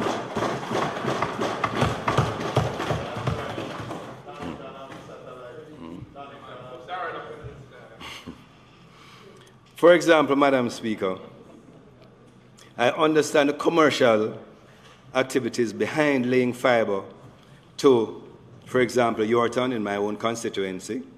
But what about the people in Mount Russell, just next door? We have an obligation to our people, Madam Speaker, to get them connected. In Jamaica, Madam Speaker, the government showed foresight and immediately connected 100 rural schools by satellite, and that is to be commended, Madam Speaker.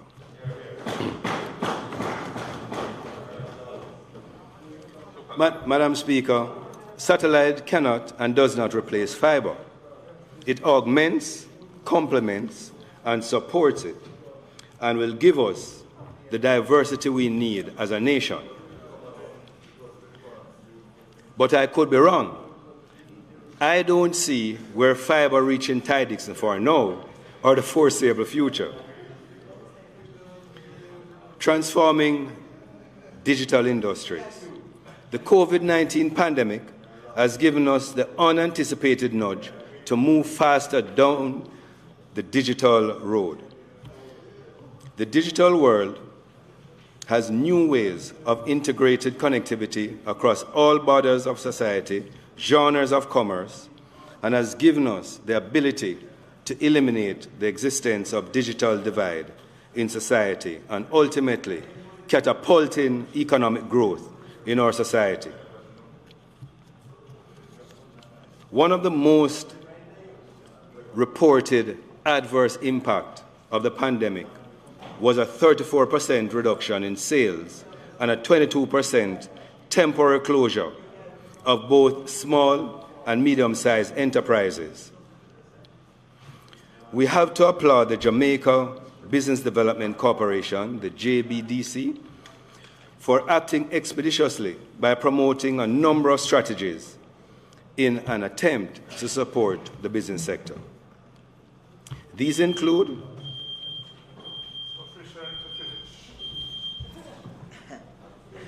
Madam Speaker, I now ask that the standing orders be suspended to enable the member to continue his speech to its conclusion, notwithstanding the time limit on speeches. And certainly, Madam Speaker, I'd ask that the member keeps it very tight. Thank you, Madam Speaker. The question is that the member be allowed sufficient time to complete his presentation. Those in favor? Aye. Those against? The ayes have it. You may proceed. Thank you, Madam Speaker.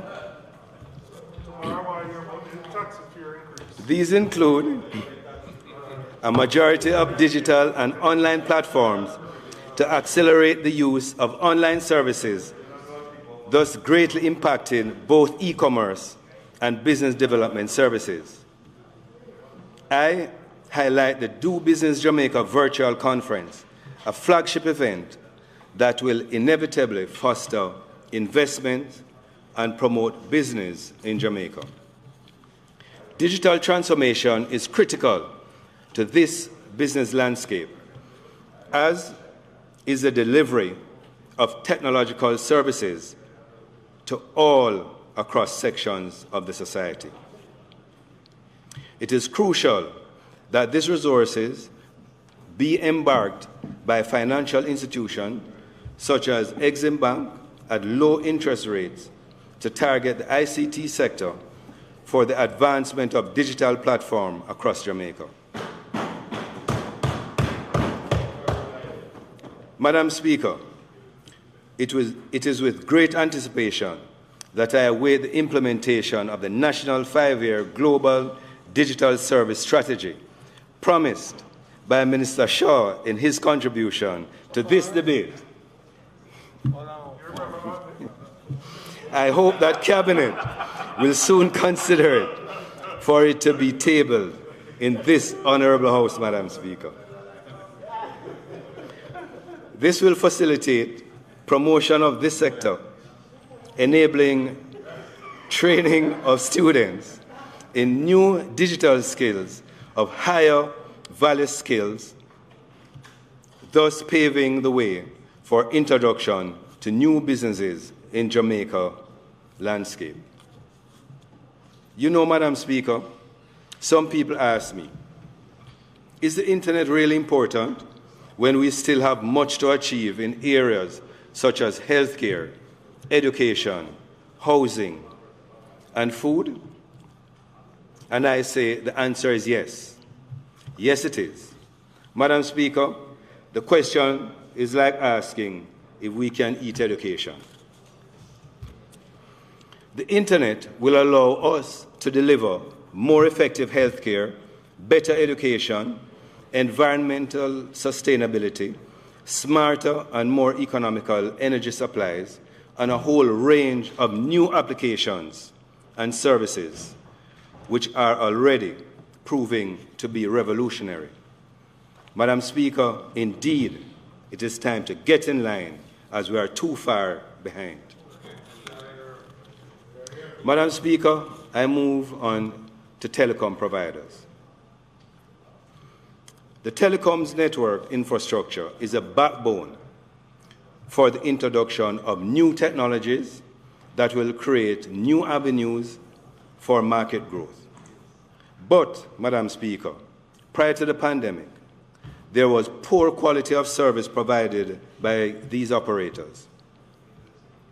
This called for the government to make a more assertive approach with all stakeholders to find solutions. It is also blatantly highlighted by the need to improve broadband access for all Jamaicans to create resilience in the Jamaica's national broadband network. Madam Speaker, our telecom providers are currently under immense pressure. We need to invest in modernizing networks fast enough to keep apace with the growing bandwidth demands of consumers and applications. And thus today's infrastructure is inadequate for the country's need. Madam Speaker, whatever the shortcomings of the current telecom providers, we hope that this will change with no Cabinet's approval of a third service provider to be granted a license to operate in Jamaica. There is high dependency on a single fixed infrastructure that provides little redundancies due to a lack of alternatives in the market. It is the responsibility of the Office of Utilities Regulations, the OUR, to endeavor to provide effective frameworks that will quickly impose and enforce sanctions to protect the Jamaican people. Madam Speaker, it is quite clear that we need to get in line as we are too far behind. Catch up, we must.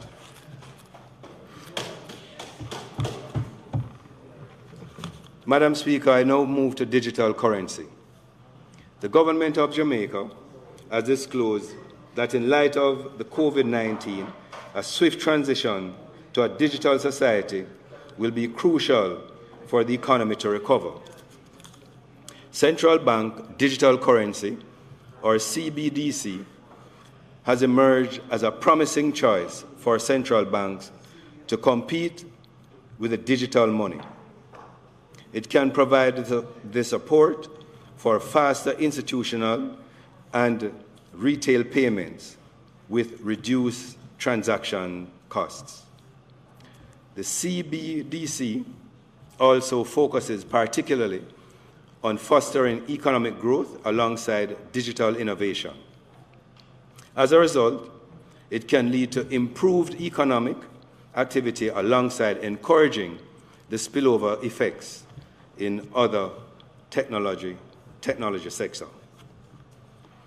But, Madam Speaker, we need to obtain, first and foremost, the technological services that can advance the economic sector in which such can assist us to move forward. It is crucial that we get in line and not be left behind. Madam Speaker, I now move to digital literacy. Madam Speaker, the additional scope that needs to be addressed as digital technology is being revolutionized is the concept of digital literacy, which I refer to as Jamalize the digital landscape. Expanding the scope of digital literacy to e-learning has been found that teaching children IT skills in their formative years help them to evolve along with the information technology. Madam Speaker, in 2013, the Tablets in School program was commenced as a pilot project by our administration, Madam Speaker, and 30,000 tablets were distributed to students across the island. Madam Speaker, we would be ahead of the line if all students would now have a gadget. We would have integrated communication technology in the curriculum and all schools. Resources being used to purchase gadgets now could be used to advance the digital platform across Jamaica. Madam Speaker, we will be riding the waves of challenging times seamlessly, and 120 more children would not be left behind. We need to get in line, Madam Speaker, as we are too far behind. Madam Speaker, Jamaica would be steps ahead, especially during the pandemic, if we had in fact continued with such a program. Madam Speaker, there's no substitute for vision in the national development. Let me speak a little bit about technology and digital agriculture.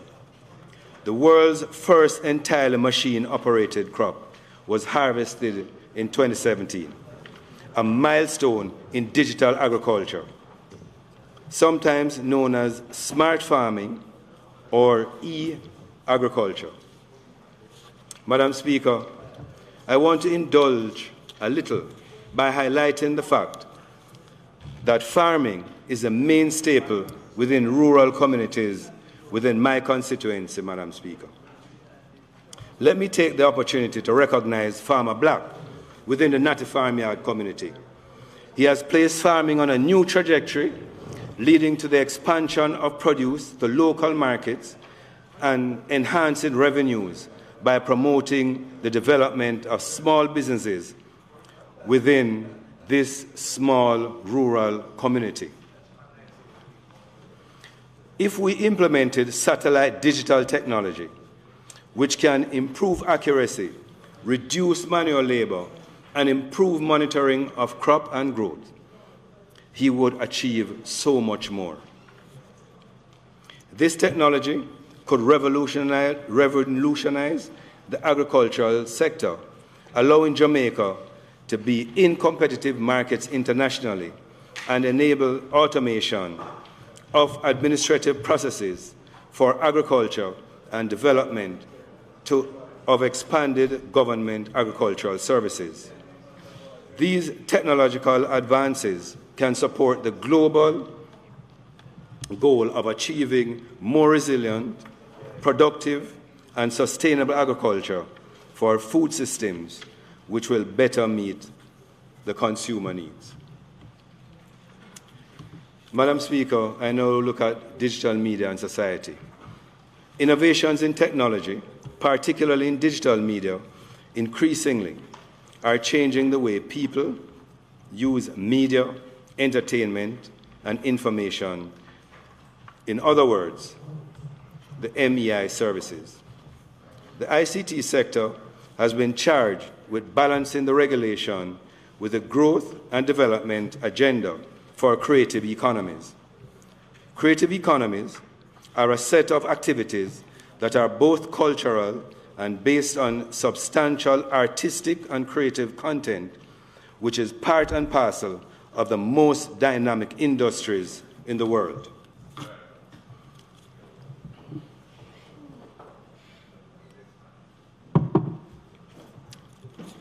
Jamaica is well known for its cultural expression and creative content, which have attracted great interest internationally to transform the motion picture industry into a catalyst for national development. Greater use of the digital media will ultimately result in boosting productivity.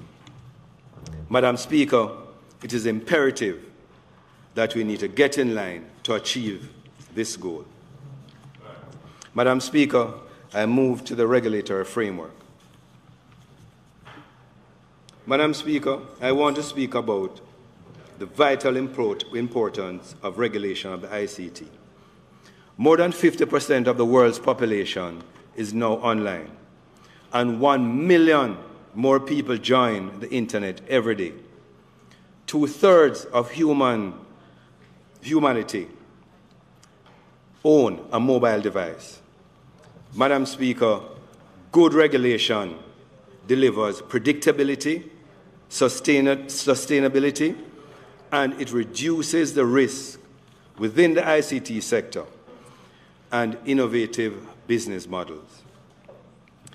This changing technological environment imposes on legislative authorities a regular review of the respective laws, which takes us to the Jamaica's regulatory framework, of which there are 3. The Office of Utilities Regulation, the Spectrum Management Authority, and the Broadcasting Commission of Jamaica. This, Madam Speaker, is somewhat inefficient and cumbersome and also outdated. The time has come for the government to accelerate conversions in the communication sector and set out to establish a single regulator tasked with overseeing all aspects of the ICT sector. This plan, Madam Speaker, was proposed over 5 years ago by this side of the House, Madam Speaker. Madam Speaker, we need to get in line as we are too far behind, Madam Speaker.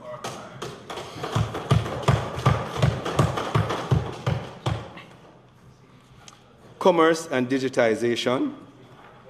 Telemedicine is the delivery of healthcare services and the exchange of medical information remotely using electronic communication technologies such as video conferencing and telephone calling. Madam Speaker, in 2018, the government of the day, your government, Madam Speaker, launched a telemedicine pilot project for the benefit of persons in remote areas and those with mobility issues. The project, which is ongoing, aims at allowing for such persons to access health services more easily. Although not widespread, telemedicine's use in Jamaica is becoming increasingly important, particularly due to the onset of COVID-19 pandemic and the accompanying need for physical distancing. As a direct result of this, over 8,000 persons in Jamaica sought medical assistance by way of telecommunication technologies between March and May 2020. We have not gone much further in our plans for the achievement of telemedicine and the regulatory framework surrounding it. Madam Speaker, are you now seeing why we need to get in line. I move to the cannabis industry. Madam Speaker, we need to get serious about the cannabis industry and structure it to benefit the Jamaican people. Despite the many promises of action, complaints continue to come from the local farmers who wish to be involved. With the advent of the U.S. decriminalization of marijuana, much of the local and international agenda and interests have changed. As it stands, Jamaica does not have a large presence in the global online economy. Madam Speaker, there has been a major development in the cannabis industry in regard to the Safe Banking Act that was passed in the U.S. House of Representatives on April 19, 2021. This will establish a safe harbor for the depository institution doing business with cannabis clients.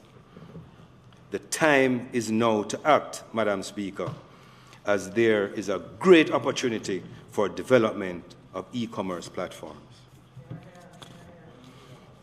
Madam Speaker, if indeed we were able to skip the line and maximize on integrating digital technologies, we will be able to expand the current narrow research space of medical cannabis that is permitted through bipartisan approval to facilitate production of innovative products and medicines. Madam Speaker, I'd like to commend Dr. Lowe for the visionary approach in research and development in this area of science. Madam Speaker, maintaining the integrity of brand Jamaica marijuana, we call it ganja, is a priority for the international success. And ultimately, it will champion small entrepreneurs in implementing effective ecosystems that support their development, their growth, and their wealth. In conclusion, Madam Speaker, I'm closing, and as a pastor would say, I'm coming down. Coming right down, Madam Speaker. The advancement of digital technology globally has promised to reshape all the facets that build a nation for sustainable economic growth. It promises to bridge the barriers and creating a more cohesive society that ultimately eliminating the digital divide, thus becoming a catalyst for national development.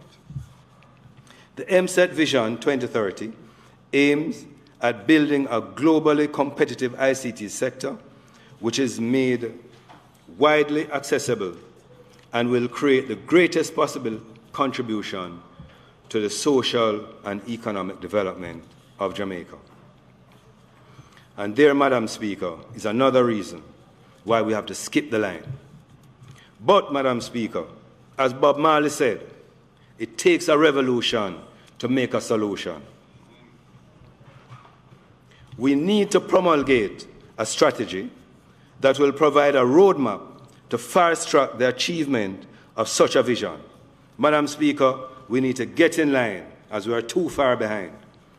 To begin this revolution and bring greater prosperity, Madam Speaker, I borrowed that word from, where the boss, I'm gone, from the great peer. To all Jamaicans. Jamaica will need to further boost this technological arm to provide accessibility and sustained availability to all Jamaicans. We need to enhance the regulatory frameworks to the ICT sector. Madam Speaker, these are essential to the maintenance of a strong macroeconomic framework that would promote growth, jobs, and resilience for Jamaicans. Today, more than ever before, Madam Speaker, young Jamaicans like Tanisha can dream of a brighter future, as the genius says, where every little thing is gonna be all right. This is a generation that must aim higher and can write a new chapter in this our Jamaica, land we all love. Therefore, Madam Speaker, we need to get in line, as we indeed are too far behind. Madam Speaker, I believe today is Africa Day, so I want to say, get up, stand up for our rights. Madam Speaker, one aim, one heart, one destiny, one love. Jah Rastafari. Thank you, Madam Speaker.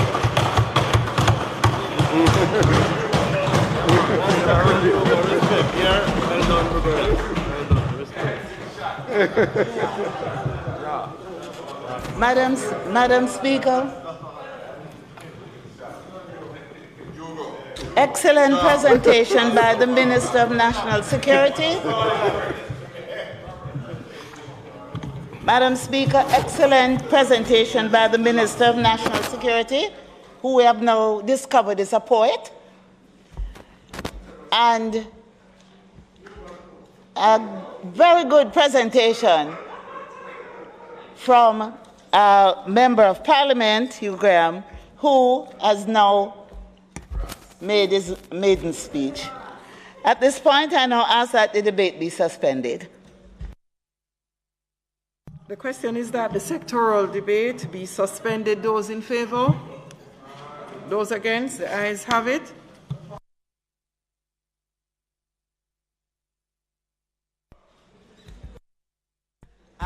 Madam Speaker, Minister Green will now.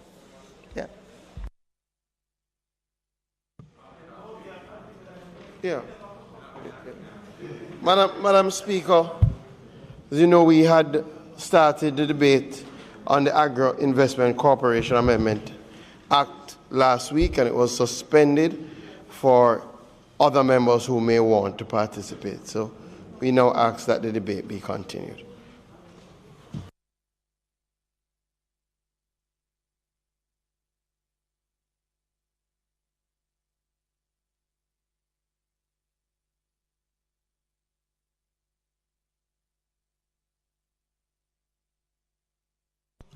To the best of my recollection, we had not yet read the bill a second time.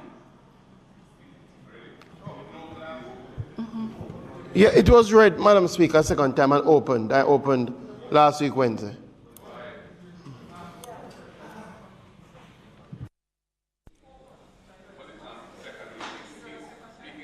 Are there any other contributions? Yes, Madam Speaker.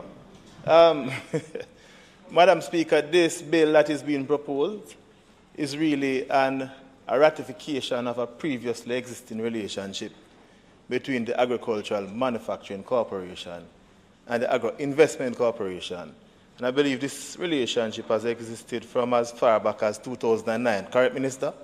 So the reality is, Madam Speaker, that this is welcome. We are hoping that this bill brings some success.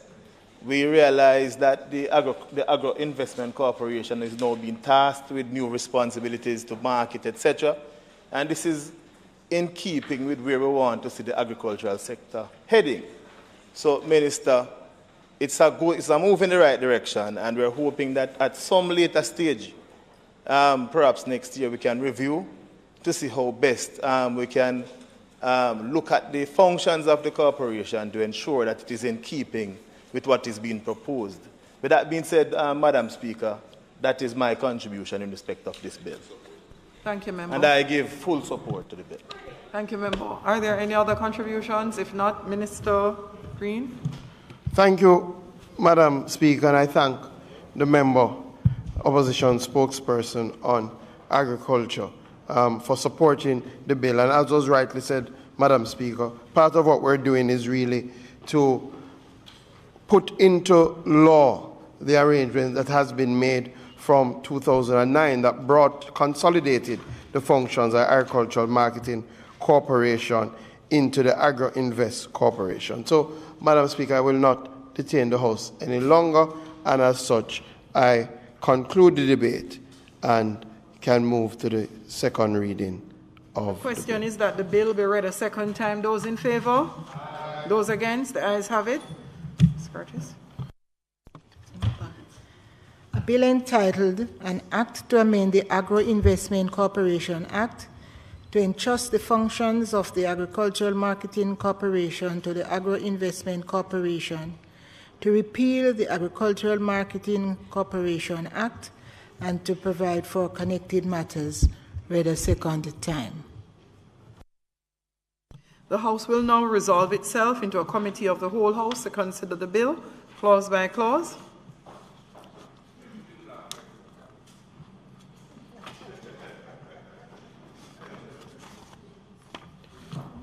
Madam Speaker, there are no amendments, so if you could put clause 1 to 13. Okay. Then. I put clauses 1 through 13. Those in favor? Aye. Those against? The ayes have it. I put the title and enacting clause. Those in favor? Aye. Those against? The ayes have it. The question is that I do report the bill as having passed committee stage without amendment. Those in favor? Aye. Those against? The ayes have it.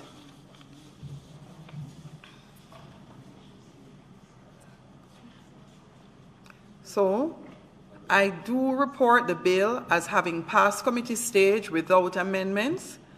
Minister? Madam Speaker, I now ask that the bill be read a third time.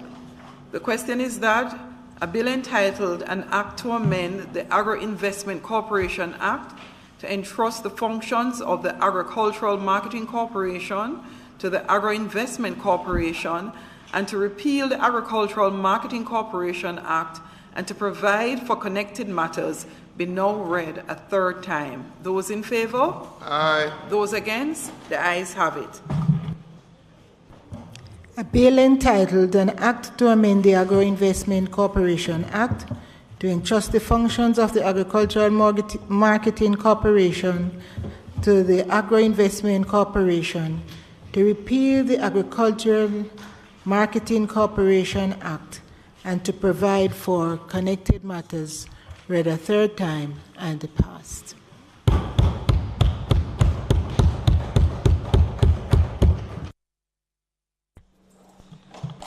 Madam Speaker, as there is no further business contemplated for the day, I now ask that the House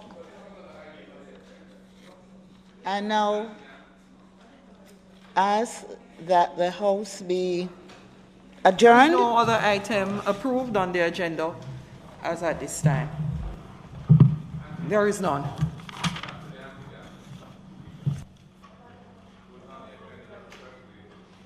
It is not being taken today. So there is, as the House Leader indicated, no other item on the agenda.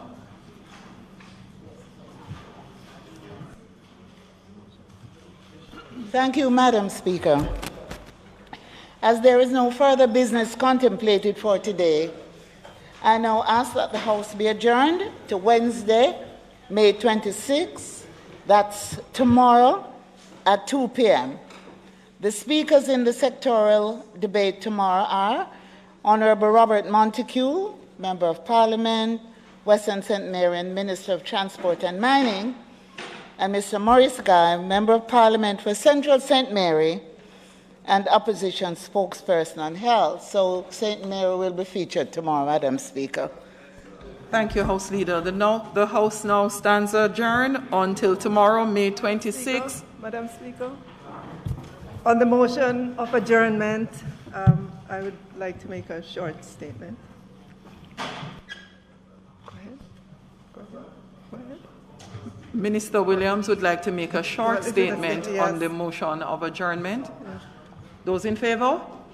Those against? The ayes have it. Thank you, Madam Speaker. Tomorrow, being Wednesday, May 26th, just over 37,000 of our grade 6 students will be sitting the ability test. The exam will start at 9:05 a.m. and will end at 10:20 a.m., just about an hour and 15 minutes. 40 multiple choice questions, and we want to wish all our students the very best. We know that this past year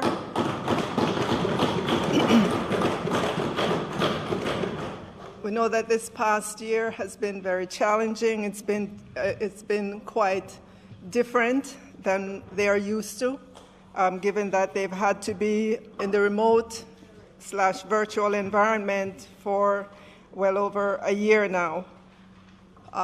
And as a result of that, we had to make changes to the exam, resulting in only the ability test being sat by our grade 6 students this year. We want to encourage our students, given that they're on the eve of the exam tomorrow, to go to bed early tonight, wake up early, and for those students who are taking the exams at very large centers, we want to encourage them to get there early. These large centers open from as early as 7:30 a.m. for registration. We also would like to encourage our children to have breakfast before they leave home, and for the parents to ensure that the students are at the location on time. Again, we want to wish all our students the very best. Do your best on the exam. We understand that this has not been a normal year, but at the same time, well over 37,000 of you registered to do the ability test exam, and it speaks to the resilience of our Jamaican children and the value, and parents, and the value that we have on education in this country. I know that the ability test is part of what goes into determining the next move for grade 6 students, which is the high school, grade 7, which is, hopefully, as we look forward into September, depending on how the pandemic continues its trajectory, we all have a hope that our children will be back in the face-to-face mode come September. It's not a prediction, but just a hope and a prayer that that will be so. So thank you, Madam Speaker, for that. Thank you, Minister.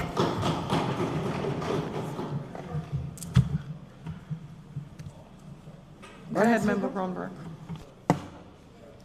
Thank you, Madam Speaker. On behalf of the opposition, I would also like to wish our students well who are preparing to do the PEP exam. I want to ask the parents who are normally probably more nervous than the kids themselves to take it easy, and be calm, to remember that all that can be learned for the exam has already been learned. Let me say to the students that your best is always good enough. That's the best you can do. And not to allow anyone to make you nervous. Relax tonight. Wake up early tomorrow. Stay relaxed. Look in the mirror and say to yourself, my best is good enough as you go out there. I heard the minister talk about September. I believe that we should be in a position, Minister, to assure our students that come September, we will do the best by them in terms of what is required for them for the continuation of their education. We also want to remind the students that although they have not had face-to-face, although online has been difficult, that they really have been learning. Sometimes we don't talk enough about that. They have been learning how to cope. They have been learning how to appreciate their parents and their friends. They have been learning how to rely on the village in raising that child. And as I said before, your best is always good enough. And today is the day, tomorrow is the day to remember that. Blessings.